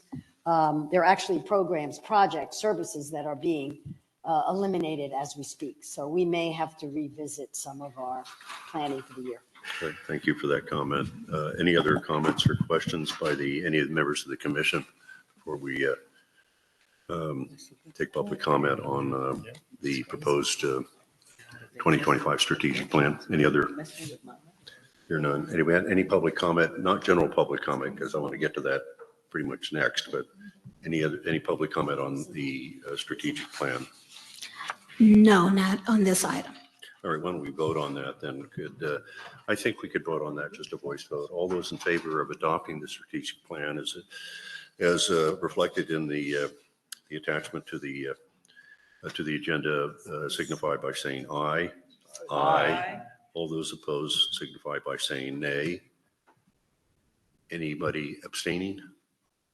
Okay, so we've approved the plan, and now we need to execute it and make it happen. And there are some really ambitious strategic goals and objectives. Do we know how much? Excuse me just a moment, time out. Do we know? Tracy, Because I want to try to take the TASER report if we have time. how many comments? General public. How many general public? How many general public comments are there? We have 10 in person and 1 online. Oh, okay. I was hoping to take the TASER report from the Inspector General. My apologies. I think who is here for the Inspector General? I'm sorry, we're just not going to get to you, and I might have to ask you or Mr. Huntsman to come back at our next meeting. We just are not going to be able to get it in today. So let's go to general public comment, starting because it's probably going to take us to 1. We'll take the first person in person is Gina Youngblood. Right before, can I make a comment that I would like to go to the governance? It's Commissioner Callaway. So I would like for us to review the policy for family impact statements, and that we allow more than one going forward, especially if it is under what we have written down is that it's due to a death. So I would say that, especially if they're being impacted ongoing, that sheriffs are surveilling and different stuff, that they'd be able to make multiple comments and it not be a max of 1. I'm happy to refer it to the governance ad hoc. There's a real tension here between the commission actually having time to talk amongst itself and actually do things, and it was initially intended just to be, if there were sort of for a family, and they could divide the time up any way they wanted, by the way. And we have exercised some discretion here, but I would not particularly favor a general rule that would say that you could just come back every meeting or more than one meeting. And I think we need to have discretion there. But nonetheless, having said that, you've asked, and we will have the governance ad hoc take a look at it and see whether it should be open-ended anytime a family of somebody that's been killed by the sheriff's department should be able to speak every time at every meeting as many times as they want. I do not advocate that. I want you to know that, Commissioner Callaway, but nonetheless, we'll look at it. Thank you. Okay, now we're general public comment. Go ahead. Okay, before we start this comment, can we have Tamara Thomas stand in line for the next comment? Okay, go ahead. It's been 258 days since my brother Eugene Youngblood passed away. 258 days that we have been without our beloved brother, uncle, cousin, and son. 258 days of the LASD lying about what they know happened to my brother. They promised to give us footage, and we still have yet to receive it. Their excuse is it violates rights, when in fact, it's just another lie to cover up what happened. If my brother, Mr. Youngblood, was arrested in front of a group of civilians, then why not blur out their photos to show us proof? If Eugene was taken to the holding station in Lancaster by himself in a squad car, why not show the proof? That would not be violating anyone's rights when in fact he was alone. Since when do LASD care about one's rights, especially minorities? Have no proof of my brother's ever being arrested. Have no proof of my brother ever being arrested. Can't show us no kind of footage, not from the time he got arrested to the time he got booked. And going into the station, all we have is a piece of paper that's not his signature, might I add, says he got booked with $1.95, when we know for a Thank you. fact that is a lie. Okay, our next is Tamara Thomas.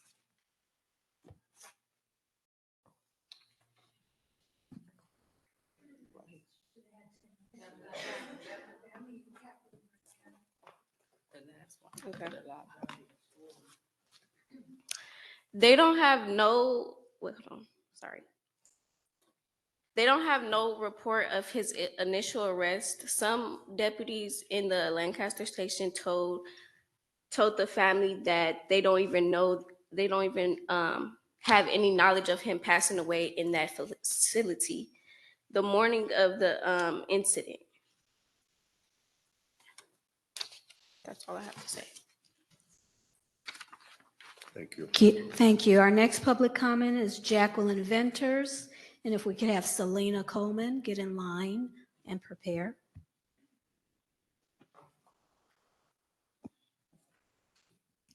Okay, we all missing Sean, but we know everything happened for a reason. Sean might be a little more affected on his side. By being an attorney, he might be able to help us and help all these people back here. He's been sitting up here for 9 years and he knows what's been going on here. Board of Supervisor, County Council, Los Angeles Sheriff Department. Time to hold them accountable for their actions. It seemed like they're covering up for the Los Angeles Sheriff Department, because I'm looking at the chain of command. I know myself personally, I sent information out to every agency that you could think of when this happened to my son, the FBI, Board of Supervisors, Department of Justice, the Attorney General. I mean, everybody. And I didn't get not one response from nobody. And that's unacceptable, because with the facts that I have, this deputy should be in jail, up under the jail. We're talking about investigations. Stop them from investigating themselves. This is how they're getting away with murder. This is how they're getting away with murder and all the other crimes that they're committing.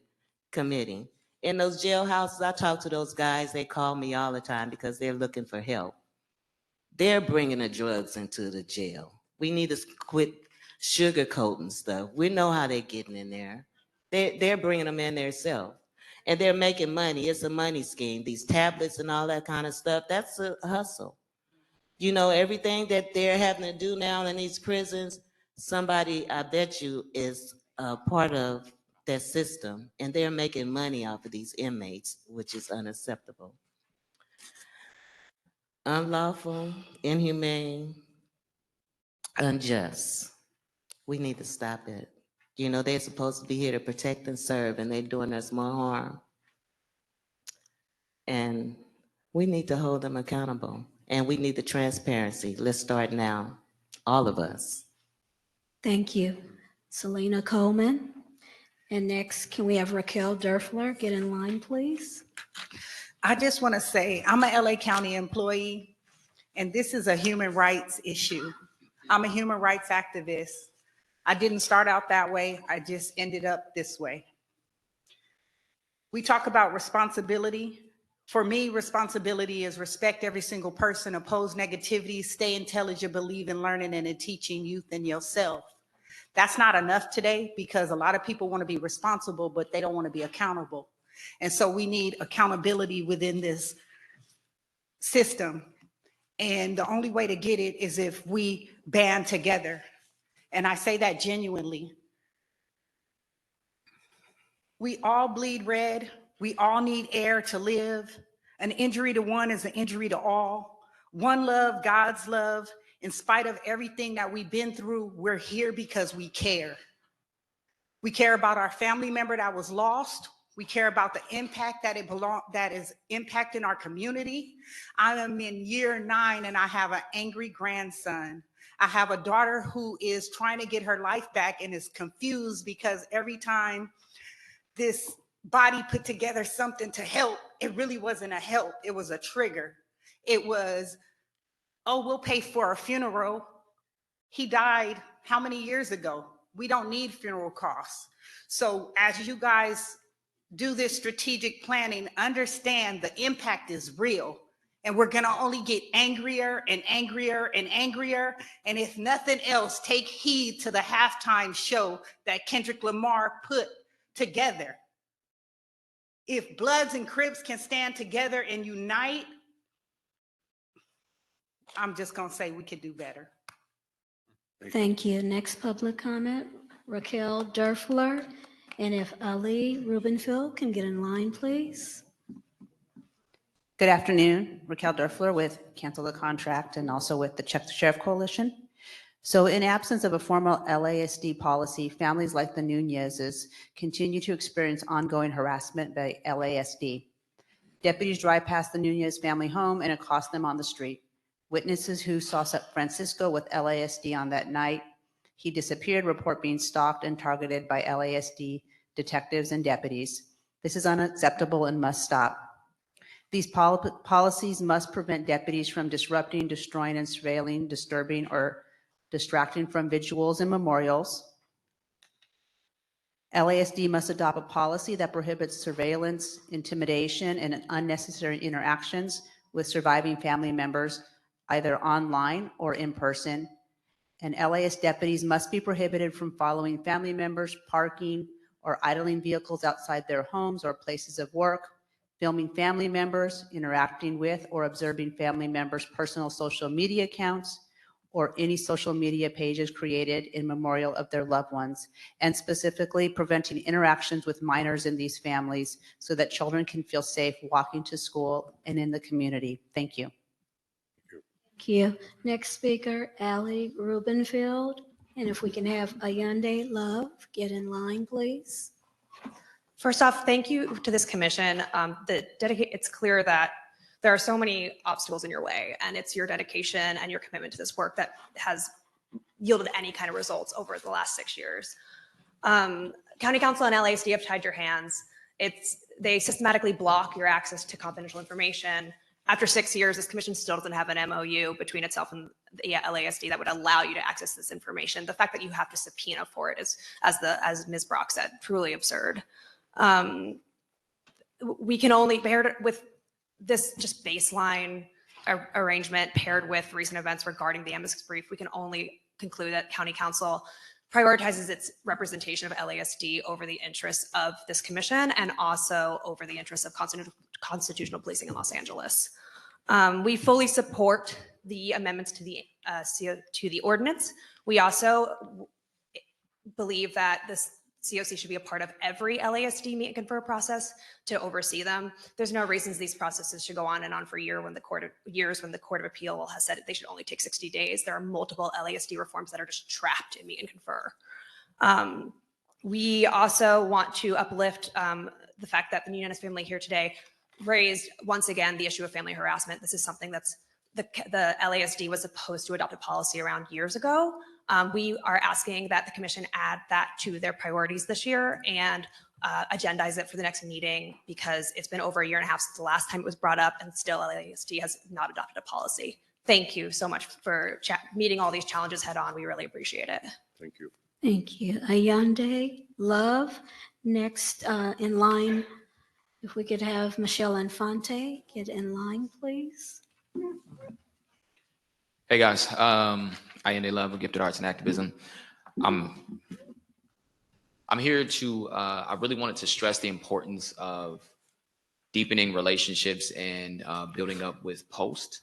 The major thing is that we have the SB2 that has passed, and I think that it's sitting in a very esoteric state, and there needs to be a balance between people on the ground, the work that we do here, and the actual enforceable policies that we have. And I think that the gap and the reason why we have so many people having so many problems is because sometimes policies are implemented, but they don't work well in practice. And right now we have in California a rule of decertification that can take place, but it's all handled by a board of people who I believe are allowing a lot of people to slip through those cracks. And there's no communication between people on the ground to be able to advocate for certain officers that need to have those things happen. Recently, Deputy Kirk out of the Lancaster Sheriff's Department was fired and trialed and found guilty with excessive force charges, which by way of SB2 should be grounds for decertification. Now, if this does not happen, that means that the policies that are putting in that was enacted are not working well in practice. And because of that, we need to be able to have a unit that has the ability to communicate and deepen that relationship for us to be able to come and present to and speak to on behalf of these families that are impacted. And I wanted to encourage the COC to be able to become that body, to reach out to Post and to, one, not only be able to recommend officers, but also be able to ask for communications to come back when something did not go as according to the actual documentation on by way of SB2. So I would love for you guys to sit back, consider on those things, and then see what we can come to. Thank you, guys. Thank you. Michelle Infante. Michelle Infante. And T. Carter, if you can stand in line. Good afternoon. My name is Michelle Infante, and this is directed for the Sheriff's Department. Now that they're probably going to get up and leave. The Sheriff's Department, she came up here and talked about fentanyl being brought into the jails, but what she didn't tell you was that there are deputies that are bringing in the fentanyl also. So to blame it just on inmates or people coming in from the community, that's giving you half the truth, because there have been at least 2 or 3 deputies who have been caught bringing in fentanyl into. So to just blame people in the community, that's completely wrong. She talked about 12,000 inmates when Alex Villanueva was in. There was about 8,000. And that's a 4,000 increase. And there were problems and issues, huge issues, systemic issues when it was at 8,000. She talked about 237 people out of a very small group of people that had to do with that prop that you were talking about, Johnson. And she talked about mental illness and 72 having moderate. But what about the other 12,000 people? If there was such a high percentage of a small group that she brought in and talked about, what's happening with the other 12,000? What's happening with the mental health that they're getting? She came and talked only a little bit about it, a half truth, but didn't bother to tell you what's happening with those people and how mental health is they're not getting and how it's affecting them. So what happens is the sheriff department comes and gives you half truths. They don't talk about why is the sheriff's putting their fingers in the inmate welfare fund. If you go to the inmate welfare fund, you're going to see money that's been withdrawn, and the sheriff's department bought brand new desks. Why are you asking? The sheriff's department is asking for money in a budget, but yet you're thieving money from the inmate welfare fund. Why don't they come and talk about that? Thank you. T. Carter, and next if we can have Helen Jones join the line. Hello, the assistant sheriff. She seems to leave every time I come to speak about this matter. But the last time I was here, I addressed that I was taken to LA County Jail. And because I asked to speak to a supervisor because I had a medical issue prior to coming into the jail from USC Hospital with x-rays showing I had a disc bulge in my back, I was told I don't need to speak to a lieutenant or any form of supervisor. So they labeled me as schizophrenic. When I brought this to the attention of the board, people just told me these things shouldn't be happening and it's hard to get document. So I've now retrieved my own document so we don't have to go through the issue of the sheriff department isn't giving us documents. So I brought the documents, I went and retrieved them, which I felt the board should have done. And I'm not understanding, since I reported this since October 16th of last year, why this doctor is still working, labeling certain groups of people, especially African-American and Hispanics, maybe some Caucasian, I'm not aware of, I'm not there every day, as schizophrenic. That's a liability and that's a mental health issue. So I'm back again with documents, and I'm hoping that this time my presence is more of importance than the last time, but I have the documents. So I'm gonna give some of you the documents to show. The first report shows I'm schizophrenic because I asked to speak to a supervisor. He listed me as incoherent. The next day, I finally got someone to come over. She listened at me and listed that I should not be there and that this should be addressed at a higher level. And I thought by coming here in October, it would have been addressed at a higher level. So I'm back with the document, so the board don't have to tell me we can't get it from the sheriff department. And as you see, the assistant sheriff, she left. So I'll just give a couple out to some members of the board so they can see the actual No, proof. if you have any documents, please just submit them to our staff over there, and we'll And what will make sure happen, they're looked at. you'll make sure that, so my request also for speaking is to have requesting the board to initiate an investigation to my matter based upon the fact that I'm dropping off to the board members, not just to come speak today, but if the board can take a vote after they review these documents and have the sheriff department to give a response as to why this person's still working there and they still haven't responded to my complaint, because other people can still be being Thank labeled you. the same way. Just submit any documents you have to our staff. Thank you. Our next public comment is online. We have S. S, you have been unmuted. I'm sorry. Helen, please take the podium. I would like to say first about the inmates' mail that's coming through through the county jails. First of all, the county jail ain't just a jail to where folks just go through there and spend a couple of days. Folks are spending years in the county jail, being chartered in and out, and spending months in these jails. So I have plenty folks that I know from the community, plenty of family members that have been in and out this jail. And I would like to say when they come home with their letters, half of the folks that wrote them and sent them letters are either deceased or either done moved on with their lives. So some of this is history to some of the folks that goes to this county jail. So I'm pretty sure nobody would want their stuff sitting on an iPad that they could never retrieve when they get ready to go home. Those are their memories, the cards, the letters from their kids and from their mothers and fathers and grandparents that passed on. So I would never believe that. Never, never, never. Also, I would like to just send some love out to the families that travel so far, that come here, even though they know they might not even get the right answers, get answers at all. I've been coming here since 2017. Most of the folks here know that my son John was killed by the 3,000 boys, beat to death in his cell. His death was staged. It looked like a suicide. And we would like to really know, why did y'all get rid of the deputy gang hearings? That was one of the most telling things that we could have got so much information out of And if y'all would hold these hearings again, we have these deputies in our cases. So that 3,000 list that the sheriff department don't want to reveal, Thank you. a lot of those namers in our cases. So Thank you, Ms. Jones. Thank you. Our next public comment is online from S. S, you have been unmuted.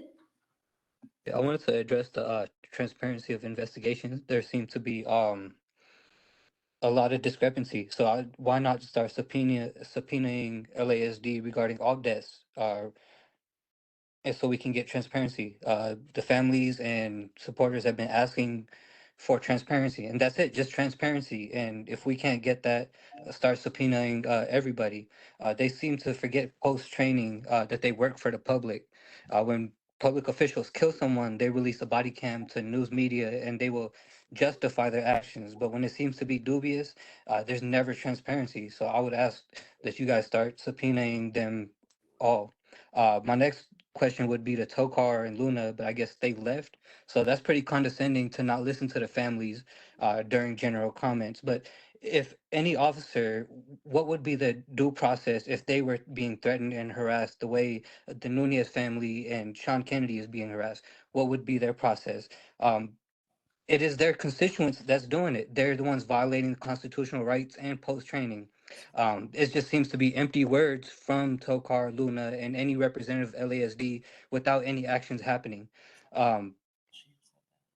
But as I see it, if families are being harassed and their children are harassed, I don't represent any family, but they should be able to defend themselves. The way the Black Panther Party designed when people of color were being harassed by officers, excessive force, and killed, we should be able to defend ourselves, in my opinion. Thank you. Thank you. Thank you. Now, I'm told by our executive director that our AV IT support people over here are going to stop at 1 o'clock, which means that's the end of anybody online here. So I'm going to limit the online comments to 1 minute each. Proceed. Okay, thank you. Our next online public comment is Stephanie Luna, and after that, we have one left. Mr. Luna. Stephanie Luna, you have been unmuted. Yes, good afternoon. My name is Stephanie Luna. I'm the aunt of Anthony Vargas, also member of Check the Sheriff Coalition. I'll start off by thanking the commission for all the work you've done, for not holding back even with the roadblocks that LASD has thrown at you. I think it's pretty obvious that the commission can't fulfill its mandated duty without full access to confidential information. I think it's pretty obvious also that the commission, there's been obstruction that prevents the commission from fully understanding the full scope of misconduct, including deputy gangs, and the community has suffered enough.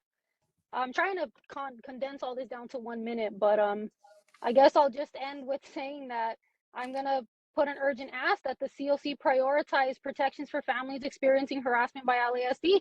For years, we've heard families coming before the commission talking about the harassment that they've endured and the complaints they filed. Years and years later, LASD has not implemented one policy to prevent it.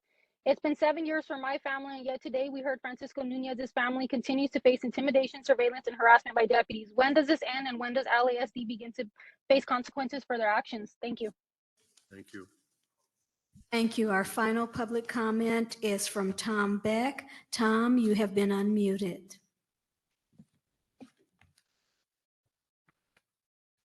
Tom, you have been unmuted. We got 3 seconds.